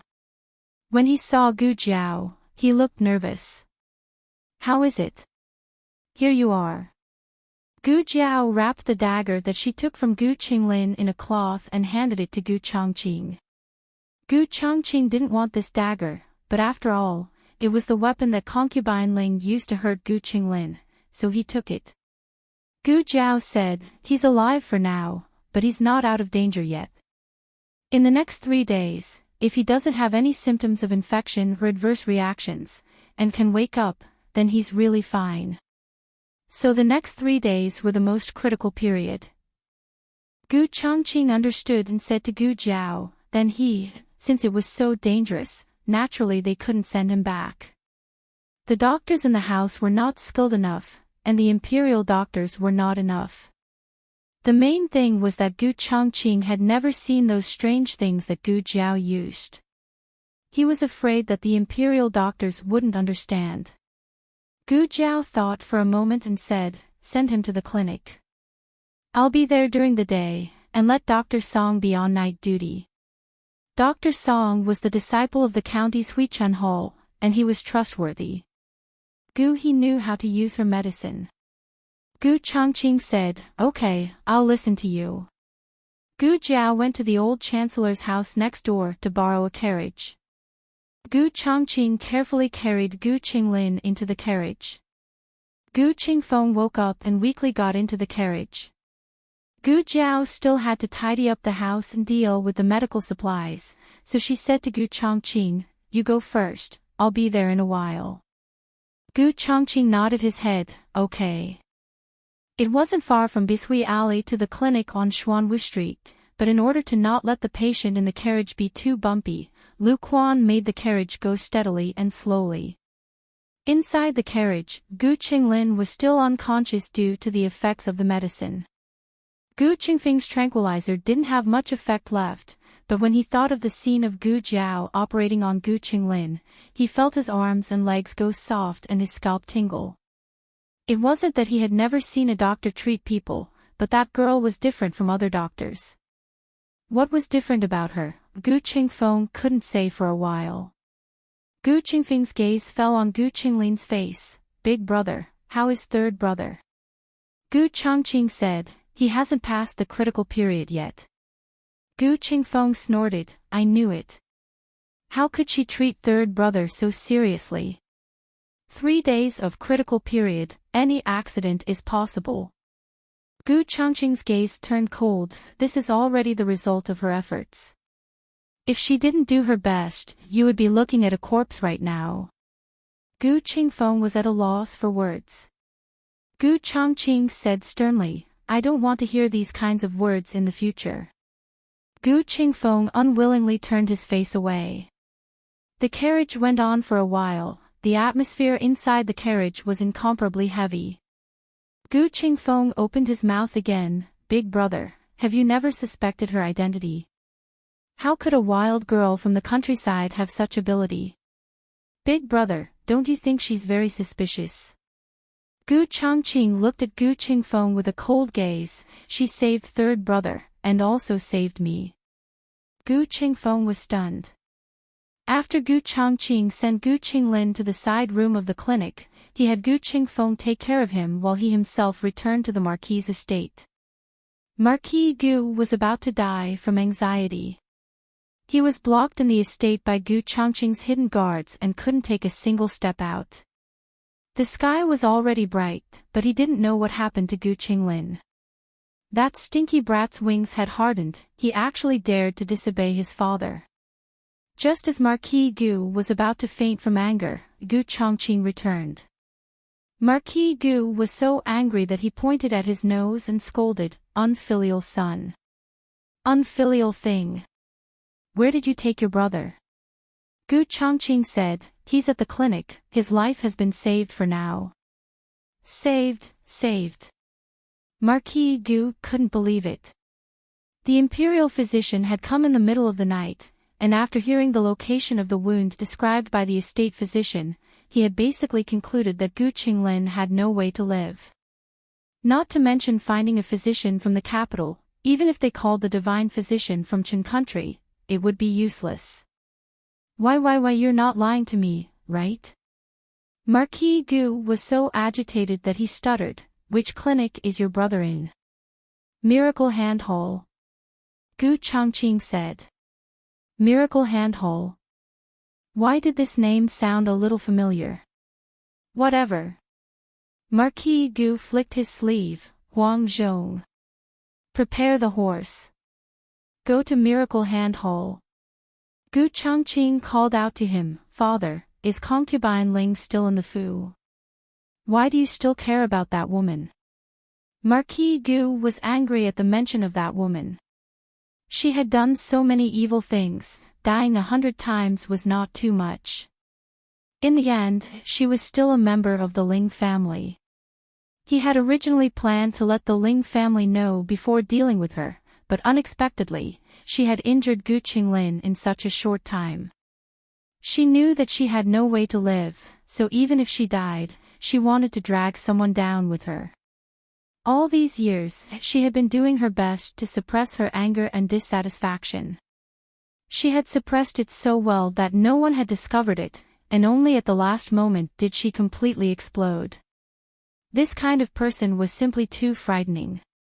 Marquis Gu said, "In a moment, when your grandmother wakes up, someone will naturally report to her what happened last night. You don't need to worry." The old madam could ignore whether concubine Ling had bullied Madame Yao and her stepson, and could also ignore her instigating the relationship between Madame Yao and her stepson. However, Gu Qinglin was the old madam's lifeblood. Concubine Ling stabbing him was practically cutting off any chance of survival.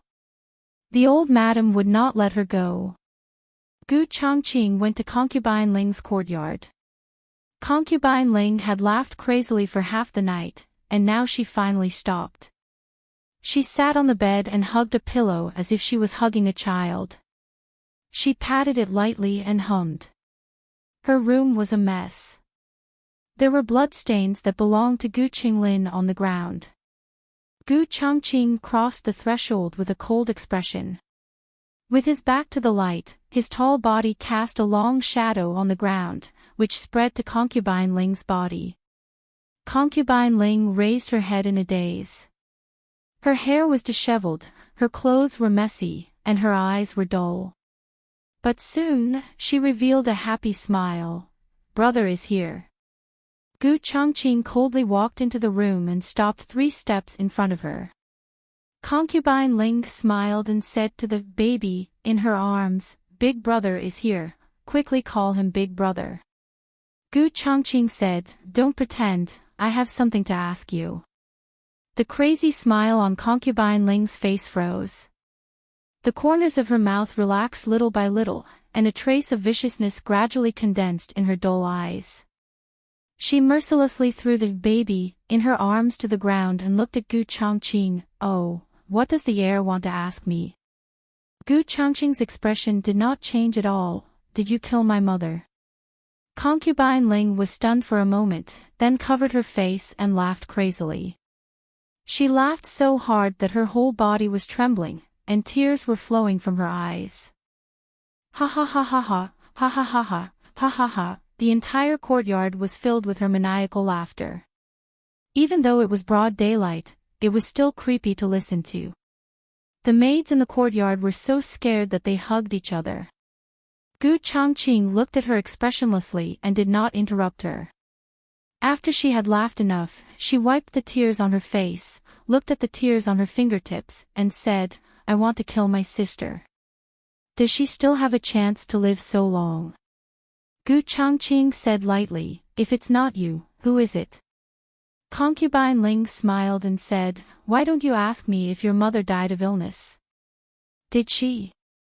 Gu Changqing asked.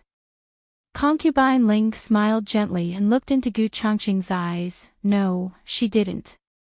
She was killed by someone. As for who it was, you can guess it yourself."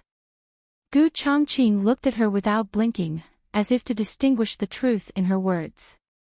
"Do you suspect that I'm lying?" Concubine Ling sneered and said, "A person's words are good when he is about to die. I've admitted to all the other crimes, why not admit to this one?" Gu Changqing said seriously, "The night before my mother's illness worsened, she only saw you and my grandmother. Are you implying that my grandmother is the murderer?" "Ha ha ha." Concubine Ling trembled with laughter again. "If you think so, it's okay." Gu Changqing frowned. What did Concubine Ling mean? Was she saying that the murderer was not her, nor his grandmother? But why did his mother's illness deteriorate after his grandmother and her came? La la la. Concubine Ling picked up the pillow she threw on the ground and held it in her arms again. "Do you want to know who killed your mother? Come here and I'll tell you." Gu Changqing looked at her coldly. "What? Are you afraid of me?" Concubine Ling looked aggrieved. "You're not that fool, Gu Qinglin. How can I hurt you? Come closer and I'll tell you." Gu Changqing was still unmoved. "Well, forget it. Since you came to see me off, I'll tell you who killed your mother. That person is..." Concubine Ling sneered and said a name. Gu Changqing's body shook. "You're lying. Ha ha ha ha. Ha ha ha ha." Concubine Ling laughed crazily again. Gu Changqing knew that he couldn't get anything else out of her. Perhaps this woman was really crazy. She didn't know what she said at all. He turned and left the room. When he crossed the threshold, he looked at Concubine Ling one last time. "Before you married into the manor, did you really want me to call you aunt?" Concubine Ling's body stiffened. "I want to eat that. The red fruit on the tree." "Yes." Little Changqing nodded. "Call me aunt and I'll pick it for you." Little Changqing thought about it and said in a childish voice, "Aunt." "Ha." The young girl tied the skirt around her waist. "Ah. Miss. What are you doing? You can't be like this." The servant girls were scared half to death. This was too improper. "Move." The young girl climbed up the tree and picked a few red begonias for the 3-year-old little Changqing. The young girl's eyes were pure and her smile was bright. This was her best years, her most beautiful appearance. Gu Changqing left. Concubine Ling sat on the bed in a daze and hugged the pillow in her arms. Suddenly, she buried her face in the pillow and burst into tears. Little Jing Kong woke up and found himself lying on the bed in Jiao Jiao. He scratched his little head in confusion. This was strange. Didn't he sleep in his west room with his bad brother-in-law? Why was he in Jiao Jiao's room? Could it be that Jiao Jiao missed him so much that he brought him here in the middle of the night? Little Jing Kong nodded solemnly. Yes, it must be so. Little Jing Kong lifted the quilt in a good mood and started a lively day. He found that his little clothes were neatly placed on the chair beside the bed. He tilted his head and picked up the little clothes, saying proudly, "Jiao Jiao is so considerate." Then, he frowned and said disdainfully, "My bad brother-in-law isn't so considerate." Xiao Lulang had just opened the door when he heard the little guy complaining about him. He narrowed his eyes and said, "What did I do? I brought the clothes here, okay?" Humph. Little Jing Kong turned his face away and continued to put on his little clothes after a while. He shook his head and showed off, "I slept with Jiao Jiao last night." Xiao Lulang, "Ha ha ha, you think too much. Jiao Jiao didn't sleep at all."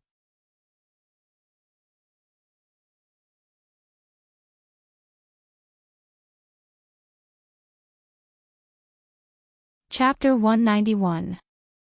Little Jing Kong put on his clothes and pulled up his pants. He jumped on the bed and continued to show off. "Jiao Jiao carried me here." Xiao Lulang, "Ha." Little Jing Kong raised his chin. "Jiao Jiao even brought me my clothes. She's so considerate." Xiao Lulang, "Ha ha." Little Jing Kong got out of bed and started to look for Gu Jiao. "Where's Jiao Jiao?" "She went to the clinic," Xiao Lulang said. Little Jing Kong was disappointed. Oh. He wasn't in a good mood when he didn't see Jiao Jiao in the morning. He glanced at his bad brother-in-law. "Jiao Jiao and I slept together." "You didn't." He was in a good mood when he showed off. Xiao Lulang swore that if the little monk dared to show off for the third time, he would tell him the truth. Fortunately, little Jing Kong shook his head and went to find someone else to show off. Since Gu Jiao wasn't around, Xiao Lulang made breakfast. The whole family looked at the big black lump in the bowl and collectively lost their appetite. It was rare for the old lady to wake up so early, but this was what you made me eat. Little Jing Kong's little face scrunched up. He wasn't a picky eater, but he didn't eat poison either. "Why aren't you eating?" Xiao Lulang asked. Everyone's mouth twitched and gave him a sidelong glance. "Don't you know why you're not eating? Why don't you take a bite and show us?" Xiao Lulang also refused in his heart. Adhering to the principle of not wasting food, the family still braced themselves and ate the unknown paste in the bowl. Other people's culinary skills were getting better and better, but Xiao Lulang was getting worse and worse. Gu Yan was so disgusted by the taste that he rolled his eyes. "I have to take 2 more heart medicine." After an indescribable breakfast, the family left Xiao Lulang and had a small meeting. Little Jing Kong stuck out his tongue and said, "Bad brother-in-law, you're not allowed to enter the kitchen anymore. If I fainted in class today, it must be because I ate his breakfast and got poisoned." Gu Yan, Gu Shaoshun, and the old lady nodded in unison. They unanimously decided to blacklist Xiao Lulang in the kitchen. As long as he did not starve to death, he was not allowed to enter the kitchen again. After missing Xuaningxiang, the whole family began to miss the old chancellor. Even the old lady, who was inexplicably angry whenever she saw the old chancellor, felt that at least the guy's culinary skills were reliable. The old chancellor was very busy these days. He was busy playing hide-and-seek with the emperor. He couldn't really let the emperor find out about Jadewater Alley, so after moving out of the inn, he rented a small courtyard in the suburbs. That courtyard was signed by the guarantor and registered in the yamen. The emperor followed the clues and found this place in a few days. On the first day, the old chancellor was not here. On the second day, the old chancellor was still not here. On the third day, the fourth day. On the fifth day, the 2 eunuchs who were squatting nearby finally saw the old chancellor. One eunuch was responsible for delaying the old chancellor, while the other eunuch rushed back to the palace to report to the emperor. Just like this, on an ordinary afternoon, the emperor saw the old chancellor whom he had not seen for 3 years. The old chancellor looked much older than 3 years ago. Nonsense, he deliberately blew the cold wind for an hour on the way here. His hair was messy and his mouth was blown. "Your Majesty."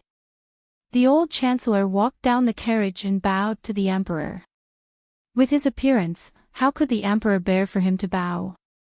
He hurriedly supported him with both hands. My dear minister, please get up. The old chancellor displayed his palace-level acting skills. His eyes were red and glistening with tears. I'm no longer a minister in the imperial court. Calling me your dear minister is too serious. It's windy outside. My dear minister, you need to take care of your body. Let's talk inside. The truth was that the emperor had been waiting here for 15 minutes. It was so cold that his teeth were chattering. The two of them entered the house. The house was simple and crude, but it was cleaned up by Lu Quan. The emperor thought it would be warmer after entering the house. Unexpectedly, he thought too much. There was no charcoal brazier in the house, so the temperature was almost the same as outside. The emperor was shivering from the cold. He felt that the old chancellor had a hard time these few years. The old chancellor's reaction was very calm, as if he was used to such a bad living environment. He said gently, Your Majesty hasn't drunk the tea I made for a long time. Lu Quan, boil a pot of water and bring it over. Yes.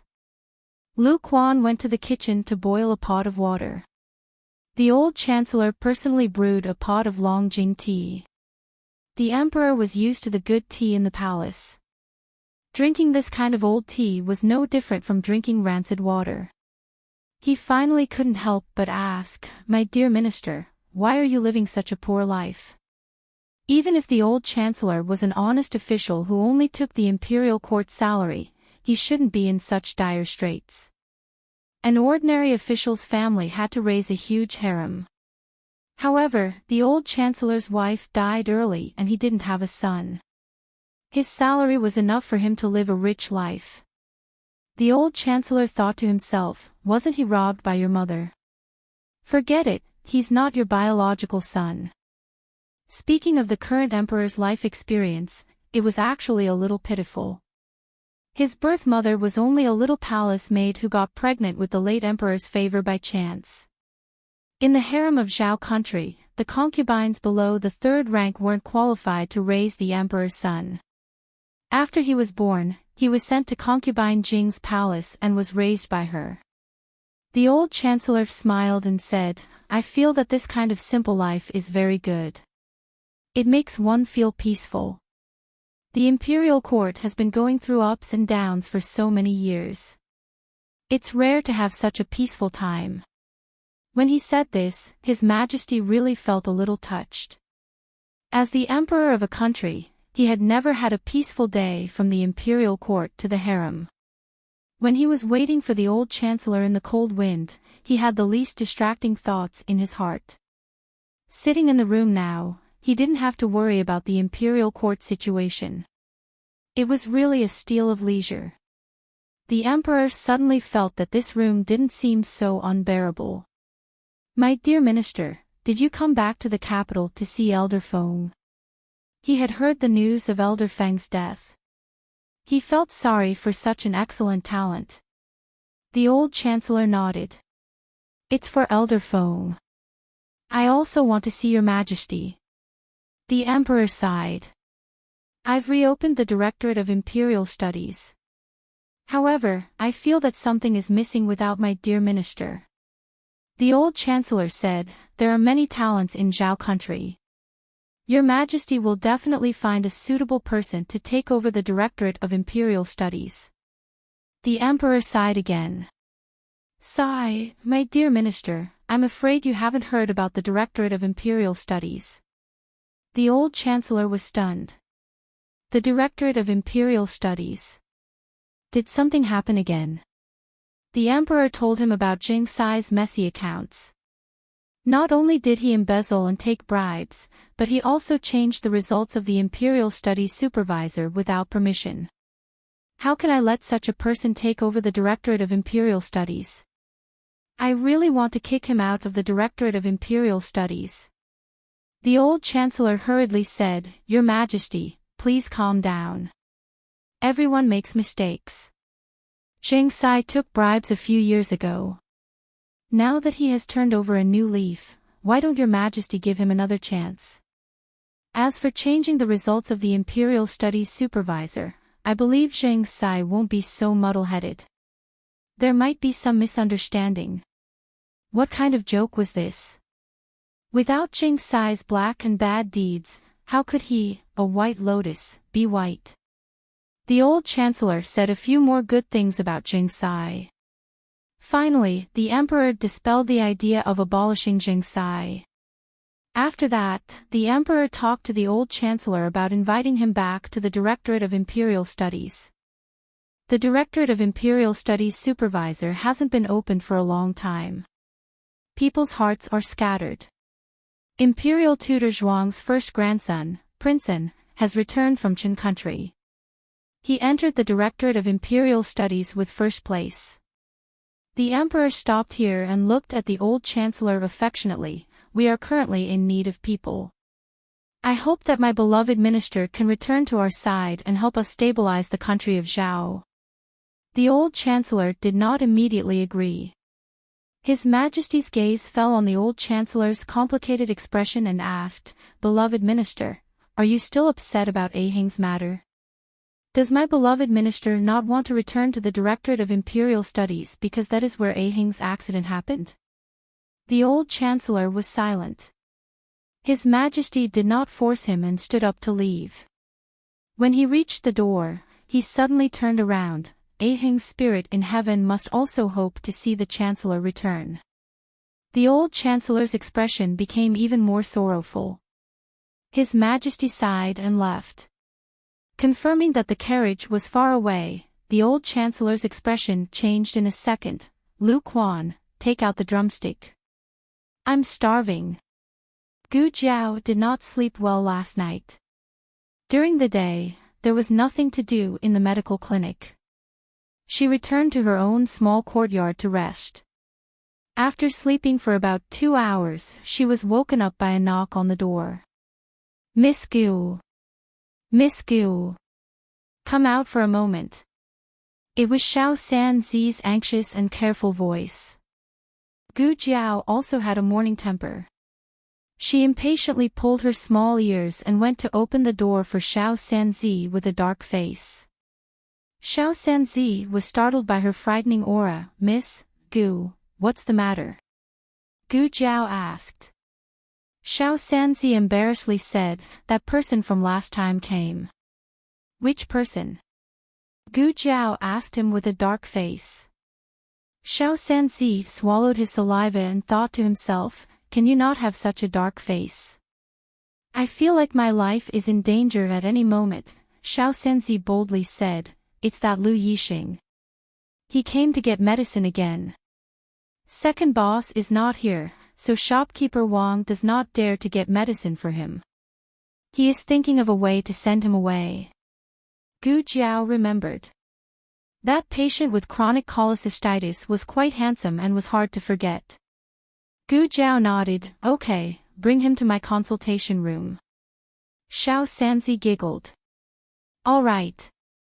He was a warm-hearted person. Gu Jiao was thirsty, so she went back to her room to drink a few mouthfuls of water before going to the consultation room.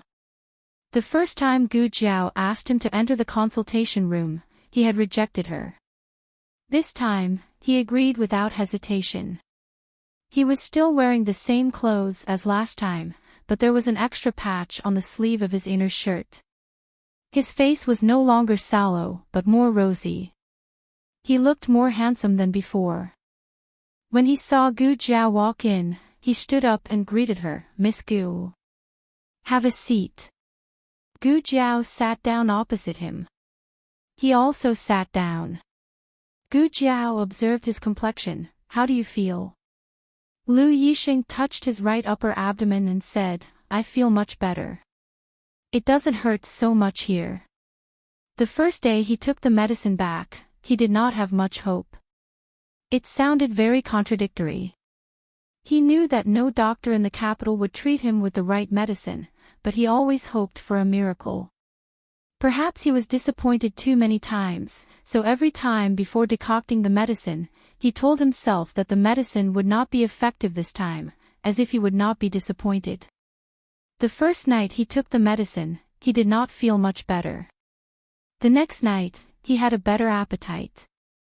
On the third night, he almost did not feel any pain and had a good night's sleep. After that, he got better day by day. Today, he only felt a faint pain occasionally. Gu Jiao expected that his treatment would be effective. Gu Jiao pointed to the pulse pillow on the table. Put your hand on it. Lu Yixing was still not used to a female doctor feeling his pulse. He hesitated for a moment before slowly putting his hand on it. Gu Jiao's cold fingertips touched his pulse. Seeing no evil, Lu Yixing lowered his eyes. His pulse was still stable, except that it was beating a little fast. Gu Jiao withdrew her hand and used her fingers to open his eyelids to take a look. This action caused her body to lean towards him. The girl's breath was pervasive, like the fragrant grass after the rain, clean and fresh. Lu Yixing's eyelashes trembled. Gu Jiao let go of him and said with satisfaction, "Not bad. Continue to take the medicine. I'll give you another one to protect your liver." Lu Yixing opened his mouth. Gu Jiao promptly said, "No extra money." Oh. Lu Yixing breathed a sigh of relief. Last time, the medicine cost 100 copper coins. He only brought 100 copper coins today. Gu Jiao wrote a prescription. She wrote the prescription with a charcoal pencil. Her handwriting was not bad, but the way she held the pencil made Lu Yixing curious. Was there anyone who held a pencil like that? This time, it's for 7 days, Gu Jiao said. Lu Yixing said, "But I only brought enough money for 5 sets of medicine."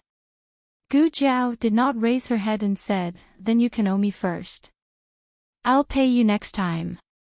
Lu Yixing suddenly sneered, "Aren't you afraid that I won't come if I have the prescription?" Gu Jiao said, "Other than the miracle pharmacy, who else in the capital would dare to give you the right medicine?" Lu Yixing laughed again. This time, it was a self-deprecating laugh. He looked at Gu Jiao, "But miss, are you really not afraid of getting into trouble?" Gu Jiao handed him the prescription she had written. "This is my problem. You're the patient, so you don't need to worry." Lu Yixing took the prescription. The handwriting was not very beautiful, but it was vigorous and powerful.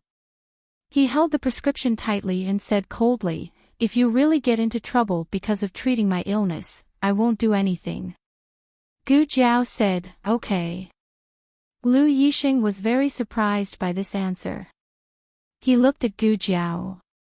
Although this was not the first time he saw her, this was the first time he really looked at her. She looked like she was only 14 or 15 years old.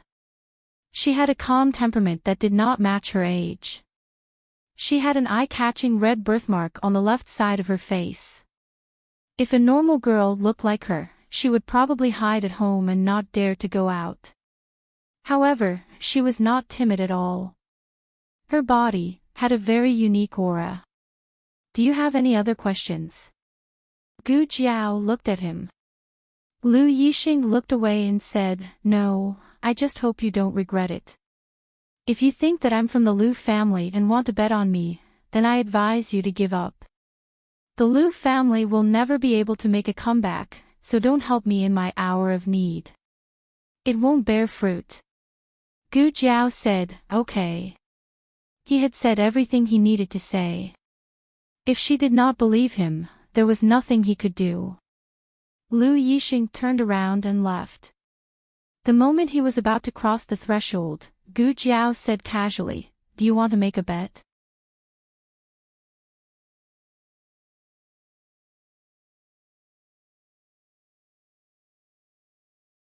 Chapter 192.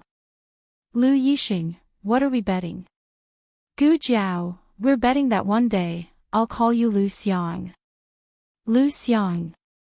Am I that kind of person? Lu Yixing laughed to himself. He lived like a dog and was trampled on by others.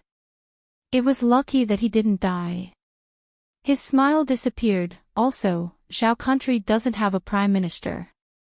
Gu Jiao looked at him with her chin in her hands. It was fine if he didn't believe it.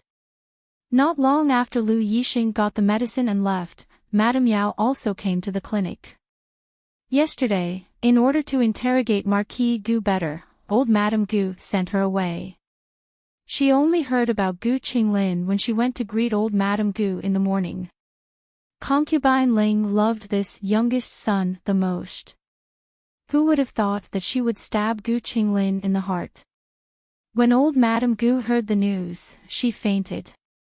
Madame Yao was naturally very surprised, but not too surprised. Concubine Ling had never really treated Gu Chongqing and his brothers as her own sons. Otherwise, she wouldn't have used Gu Qinglin to deal with her. However, Concubine Ling was crazy to this extent, which made Madame Yao sigh. I heard that old Madame Ling fed her a bowl of infertility medicine before she married into the family, and the night she married into the family, she was fed another bowl of infertility medicine by old Madame Gu. Her heart is full of hatred. On the carriage, Nanny Fong told Madame Yao the news she heard. Madame Yao didn't know if the news was true or not, but Concubine Ling had been in the residence for many years and had never been pregnant. Madame Yao didn't come to the clinic to see Gu Qinglin, but to see Gu Jiao. When she heard that Gu Qinglin had an accident in the middle of the night, Gu Chongqing carried him out to find a doctor and didn't come back until dawn. Gu Jiao's clinic at Miracle Hand Hall, so she knew who the doctor who worked hard to save Gu Qinglin last night was. Madame Yao made chicken soup for Gu Jiao. She had already removed the layer of oil on top. The soup was thick but not greasy, salty, fragrant, and smooth. Gu Jiao drank a few mouthfuls in her room in the courtyard. It tasted pretty good. Madam, drink as well, she said to Yao Shi. I've already drunk it. Yao Shi placed the bowl that Gu Jiao had given her in front of her and placed it in front of Gu Jiao. Dotingly, she said, you can drink. Gu Jiao had been busy for half the night. In the morning, she was so sleepy that she fell asleep immediately. After that, she treated Lu Yixing. Only now did she realize that she had not eaten much. He was quite hungry. Yao Shi saw that she was enjoying the food and felt both gratified and distressed. Yao Shi did not ask why Gu Jiao saved Gu Qinglin. Yao Shi believed that her daughter had her own considerations for everything she did. She also had her own unshakable position. She would not advise her daughter to do anything to Gu Qinglin, but she would not stop her daughter from making any decisions. Besides, she did owe Gu Chongqing. Whether it was for her or for the sake of a doctor, there was nothing wrong with her daughter's actions. Gu Jiao finished the chicken soup and ate the chicken. Her little stomach was full. Yao Shi was afraid that she would get tired and peeled another grapefruit for her. The grapefruit was sweet and sour. It was perfect for relieving grease. Gu Jiao ate very comfortably.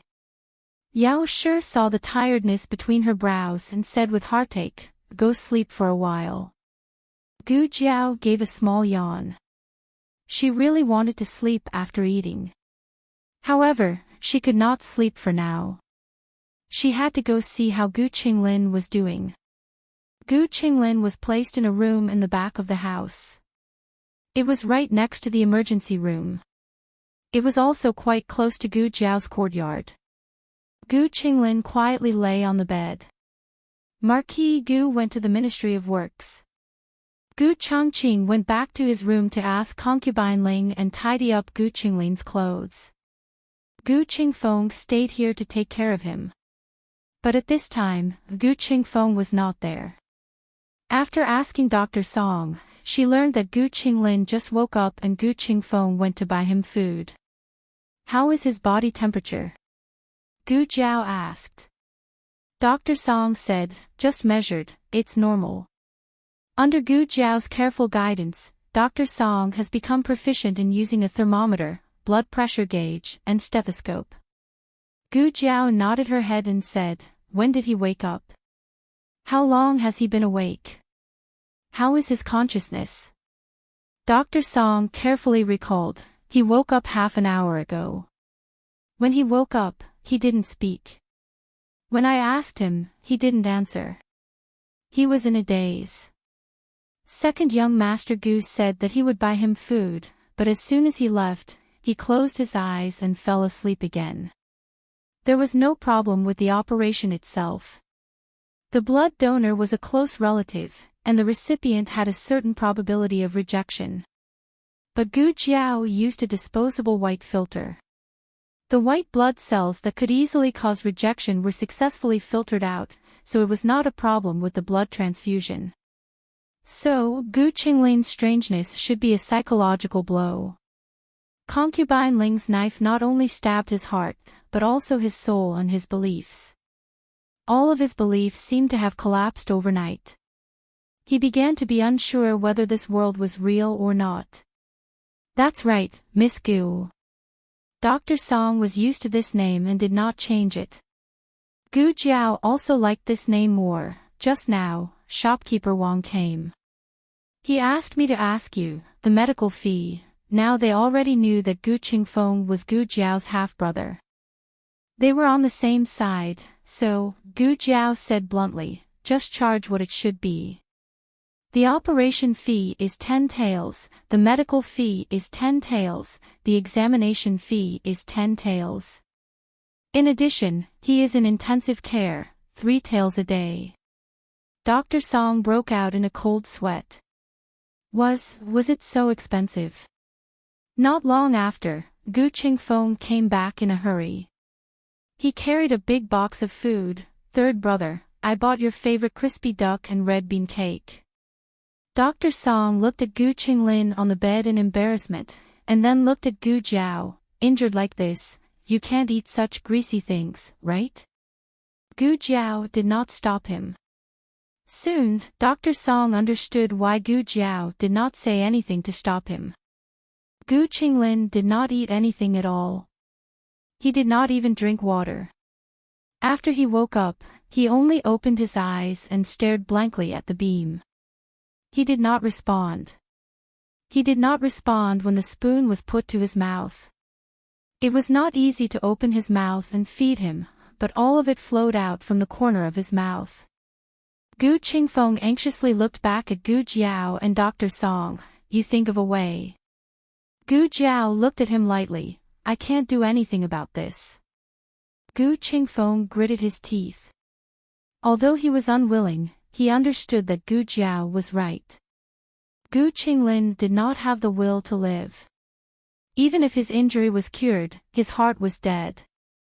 This kind of blow was even more unexpected than concubine Ling's betrayal. Gu Qingfeng would never have thought that this domineering, arrogant, and heartless younger brother of his would one day become like this. The people from Pine Crane Courtyard also arrived. They were old Madame Gu's confidant nanny and 2 clever maids. The confidant nanny was surnamed Gue. Seeing her master like this, she burst into tears. Damn it. Old Madame Gu doted on her for a long time, but look at what she did. Gu Qingfeng did not speak. He could not say anything. Nanny Gue said to Gu Qingfeng, second young master also did not sleep for a night. Go back to the mansion. I will take care of third young master here. Gu Qingfeng endured and said, I won't go. I want to wait for third brother to wake up. Completely awake, not as if his soul was sucked out. Nanny Gue could not persuade him and said to him, then second young master should eat something. Gu Qingfeng did not have the appetite, but he still nodded. Nanny Gue opened the food box. Inside were 2 bowls of millet porridge, a bowl of pork blood and tofu soup, a plate of radish stewed with cushion carp, a basket of steamed pork ribs, and a few stir-fried side dishes. When Gu Qingfeng saw the pork blood and pork ribs in the bowl, an image suddenly appeared in his mind. Gu Qinglin's blood was splattered, his flesh was opened, cleaned, and stitched up. Every detail was impossible to forget.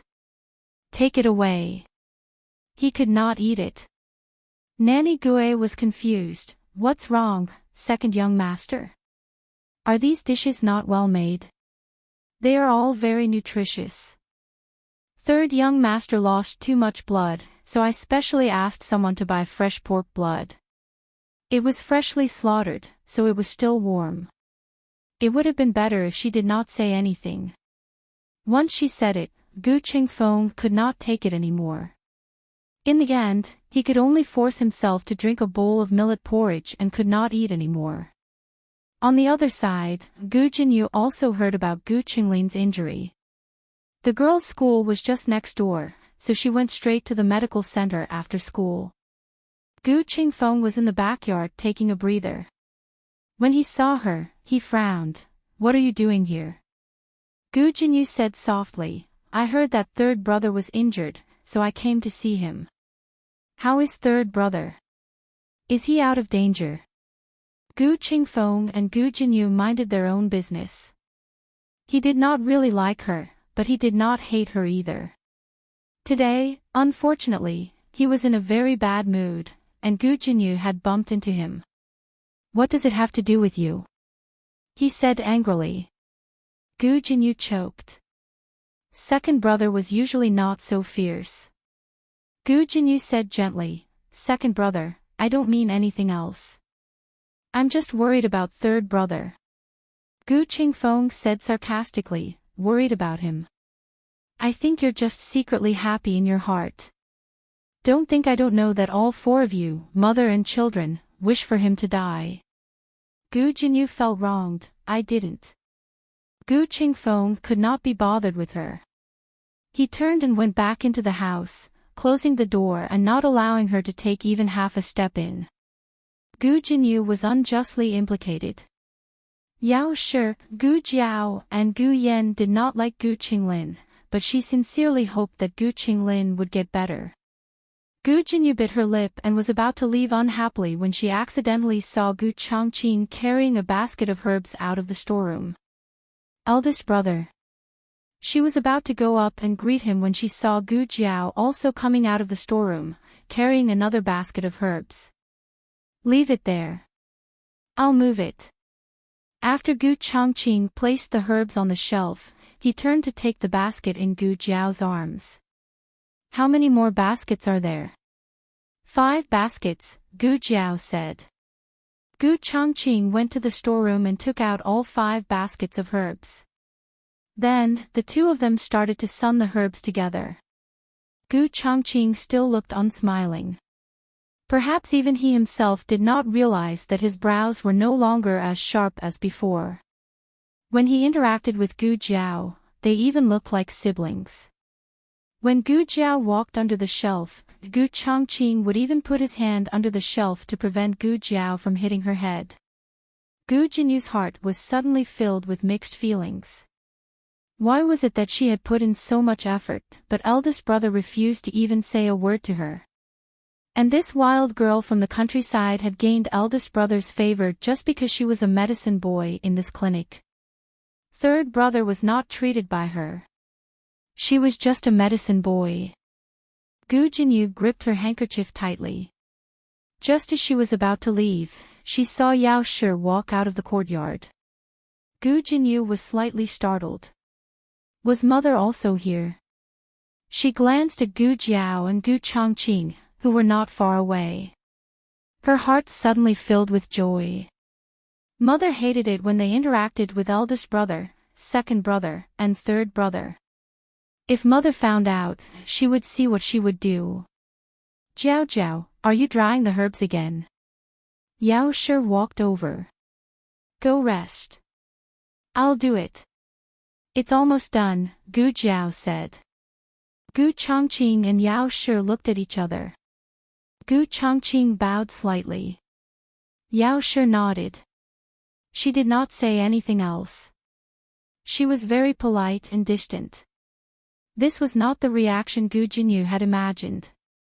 Shouldn't mother pull Gu Jiao away and scold Gu Jiao, telling her not to get involved with her 3 brothers?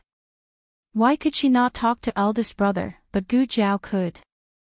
Yao Shi did not stay long before going in.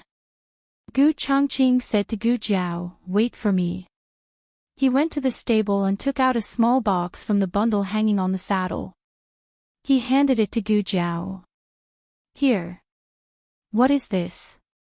Gu Jiao asked. "Open it and take a look," Gu Changqing said. Gu Jiao made an "oh" sound and opened the small box. She found 4 little figures inside. A little jade figure, a little golden figure, a little wooden figure, and a little iron figure. She did not need to guess to know that the little jade figure was for Gu Yan, the little golden figure was for little Jing Kong, and the little wooden figure was for Gu Shaoshan. But why did it become an iron figure for her? Gu Jiao, this was a handicraft from the Liang Kingdom. It could not be bought on the market. It was not because Gu Jiao had cured Gu Qinglin that he wanted to give it to her. Long ago, after winning the leaf card game, Gu Changqing had found this handicraft and planned to bring it to Bai Shui Tong next time. Gu Changqing explained, "There is also a leaf card game under the box." Gu Jiao, "So you only did it for the game?"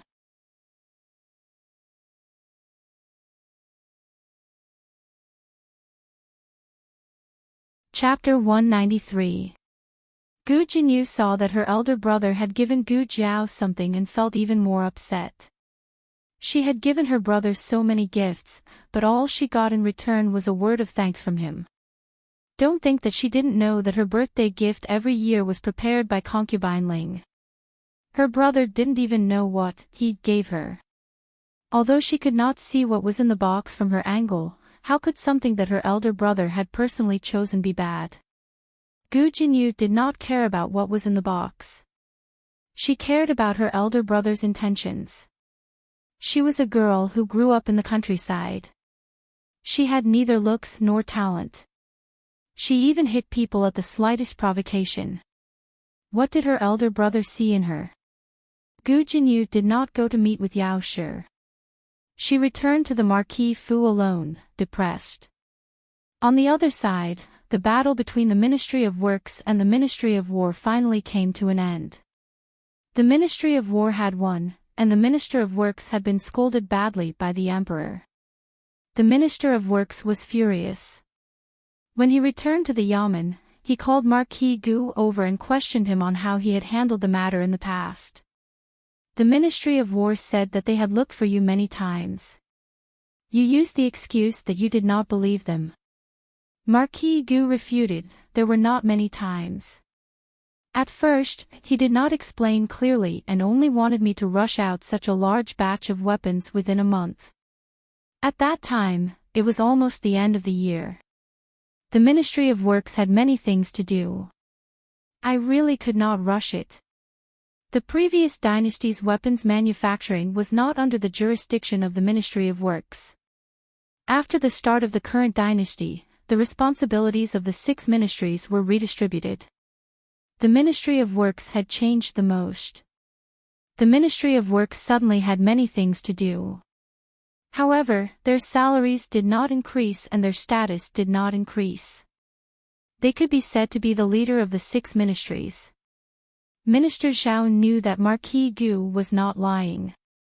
The Ministry of Works was in charge of the entire Zhao country's fields, irrigation, civil works, transportation, government-run industries, including but not limited to weapons manufacturing. Once the end of the year came, they would be so busy that they would have to split into 3 or 4 people. But what was he angry about? Marquis Gu did not investigate and insisted that the commoners could not have better wind-blowing technology than the imperial court. In the end, the commoners had it and the Ministry of War had brought it back. Now, the entire Ministry of Works had to go to the Ministry of War to learn how to blow air. Was this something a human would do? Would he still have any face left? On the way back from the imperial court, he was almost laughed to death by his colleagues. I don't even know if I should call you stupid or arrogant. Minister Zhao was fuming with rage. Marquis Gu pursed his lips and said, if you were here, would you believe it? Minister Zhao choked. Marquis Gu had an expression of, I knew it. See, who dares to believe it? I. Why wouldn't I believe it? Who didn't know how to give advice after the fact? Minister Zhao said seriously, you didn't tell me at that time. If you did, I would have sent someone to the county to invite him over. Marquis Gu looked up at the sky. Go on. Zhao Shangshu, the old marquis had lived a valiant life. How could he give birth to such a naive son? But then again, he really didn't dare to believe it. When the Minister of War had told him about the civil wind-blowing technique, he had scoffed. That old man, the Minister of War, was also very bad. The piston bellows were clearly on the way, but he just didn't tell him. He had thought that the Ministry of War was bragging about it, so he didn't hesitate to ridicule him and say many harsh words.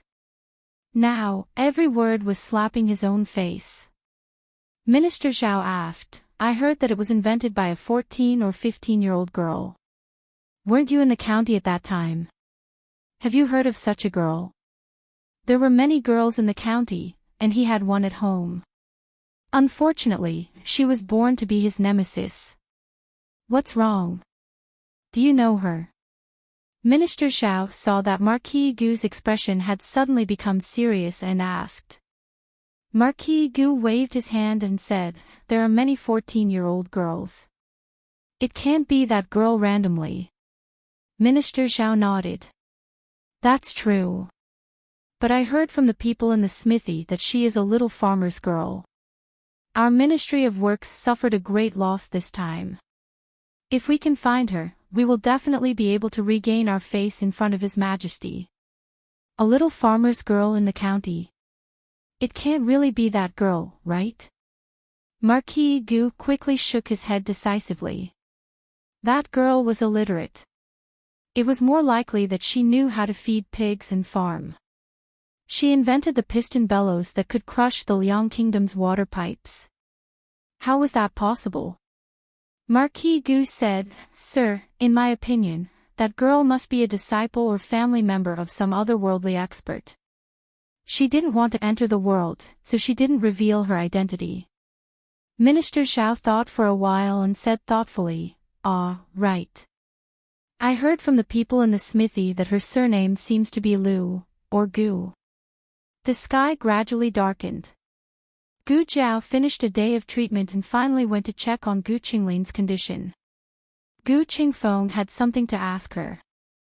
Now, as long as there was meat on the table, he would think of the scene of Gu Qinglin's surgery.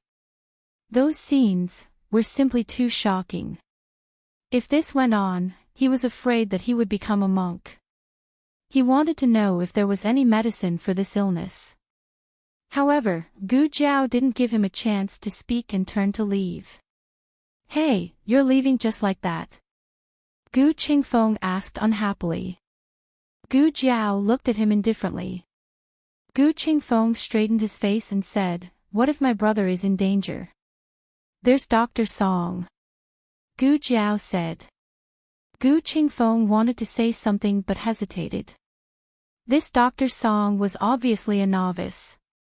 When he was injured when the brothel collapsed, Dr. Song was the one who stitched him up. The stitches were crooked and ugly. And it hurt for a long time. If you're not satisfied, you can go to another clinic. Gu Jiao said casually. She walked to the door and handed over the case to Dr. Song. She looked at Dr. Song encouragingly. This kind of serious injury to the heart is very rare. You have to cherish this opportunity to practice. Dr. Song was full of ambition. I will. Gu Qingfeng's face was full of black lines. Is it really good for your clinic to cheat people like this? Right, the bill. Gu Jiao threw a bill into Gu Qingfeng's arms. Gu Qingfeng took it and looked. Why is it 1,000 taels again? Didn't you say that third brother's medical expenses were only a few dozen taels? Gu Jiao raised her eyebrows. This is not his, it's yours. Gu Qingfeng glared. What did I do? Gu Jiao spread her hands. I also gave you a needle. Gu Qingfeng flew into a rage. then it's 1,000 tails. And you were sneak attacking me, okay? Sneak attacking me and you still want to extort me. Gu Jiao smiled evilly. Her eyes swept over Gu Qinglin. If you don't pay, you can do as you see fit. Gu Qingfeng. Yao Shi and Gu Chongqing had already left. Nurse Gui, who always liked to wipe her tears, was also driven away by Gu Qingfeng. Only a servant who didn't speak much was left. At night, Gu Qingfeng and the servant took care of Gu Qinglin. Gu Jiao carried the small basket back home. Xiao Lulang and the other three all came back from the Imperial College and Qinghe Academy. The courtyard was noisy and full of the smell of home.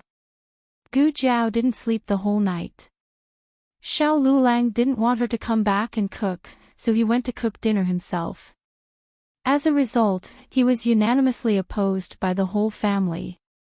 It was enough to be tortured by him for one day. If he came again, they really wouldn't be able to see the sun tomorrow. Fortunately, the old chancellor was at home today. Old Madam raised the kitchen knife and chased him over.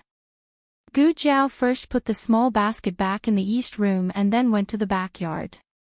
Jiao Jiao, Jiao Jiao.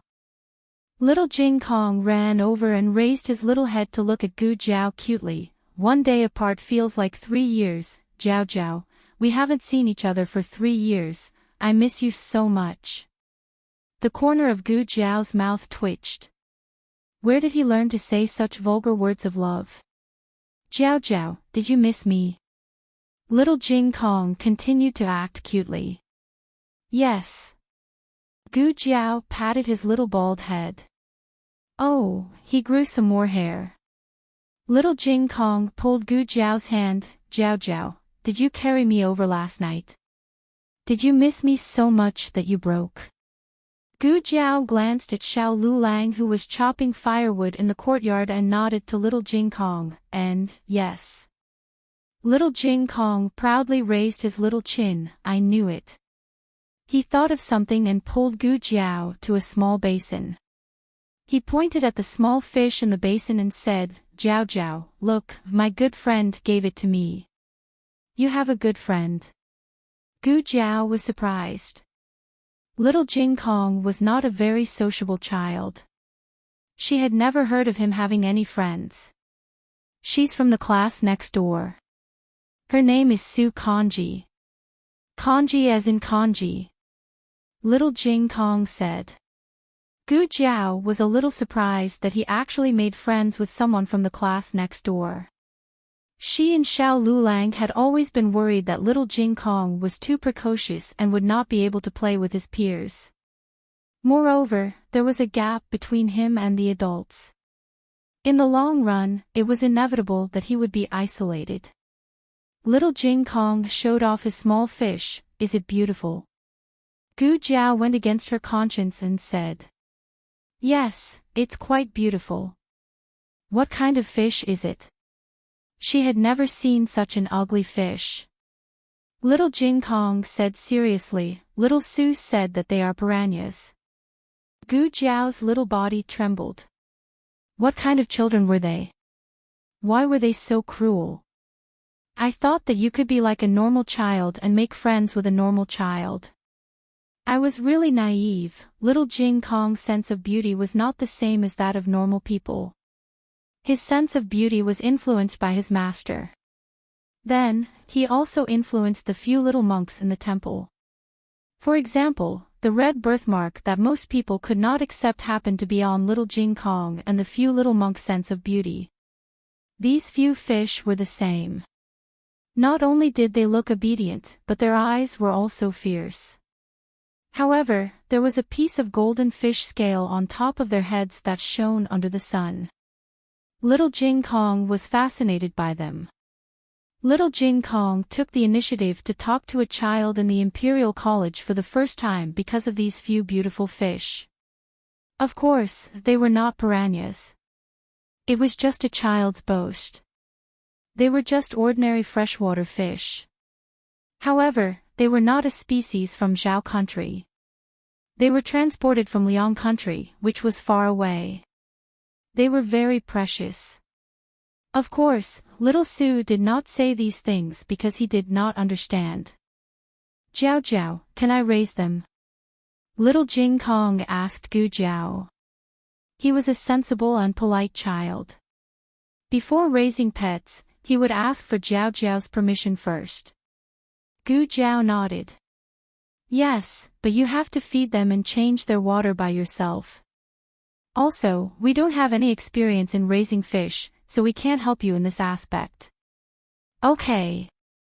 Little Jing Kong nodded obediently. Jiao Jiao, don't worry. I will ask little Sue for more advice.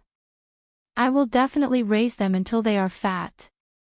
Then, when I grow up, I can eat them. Gu Jiao, so, you raise fish to eat them. The little birds that were jumping around in the yard suddenly stopped making any noise. At night, Gu Yan, who worked for little Jing Kong, went to the chicken coop to feed the 7 chickens. However, he found that they were all on a hunger strike. Gu Yan, There were 6 dishes and 1 soup for dinner. The children in the family were all at the age of growing up. The old chancellor prepared enough portions for little Jing Kong. He had a big appetite, but he did not grow taller. It was also worrying. The old chancellor's cooking successfully wiped away the shadow brought by Xiao Liulang's breakfast. The whole family was full. After dinner, the old madam asked about the situation of the day as usual. Gu Jiao and Xiao Lulang did not mention anything about Gu Qinglin's visit. The two of them did not think that Gu Qinglin was worthy of their family discussion time at the dinner table. Except for little Jing Kong making a new friend in the Imperial College, nothing new happened to the rest of the family. However, Xiao Lulang, who was always silent at the family meeting, spoke for the first time. There is a carpenter master near the Imperial College who wants to take in apprentices. Tomorrow, the Imperial College and Qinghe Academy will have a weekend break. I will take Xiaoshun there. Gu Xiaoshun was obsessed with wood carving. If he could find a reliable master to learn the craftsmanship, it would be a good path. Then, I don't need to study anymore. Gu Xiaoshun asked excitedly. Gu Jiao and Xiao Lulang said in unison, don't even think about it. Gu Xiaoshun, children from ordinary families did not need to study after they had a craft. However, Xiao Lulang and Gu Jiao were both people who attached great importance to education. Their children could study after school, but they could not drop out of school to learn a craft. Gu Yan, come with us, Xiao Lulang said. Why do I have to go? Gu Yan was confused. Xiao Lulang, you have nothing better to do. Gu Yan, from now on, Gu Yan and Gu Xiaoshun would have to start a hard life of going to school during the day and learning craft at night. Little Jing Kong shook his head proudly. I don't need to learn craft. I can play. Ha ha ha. Xiao Lulang looked at him ruthlessly. From tomorrow onwards, you will have one more foreign language class. Little Jing Kong's face instantly darkened.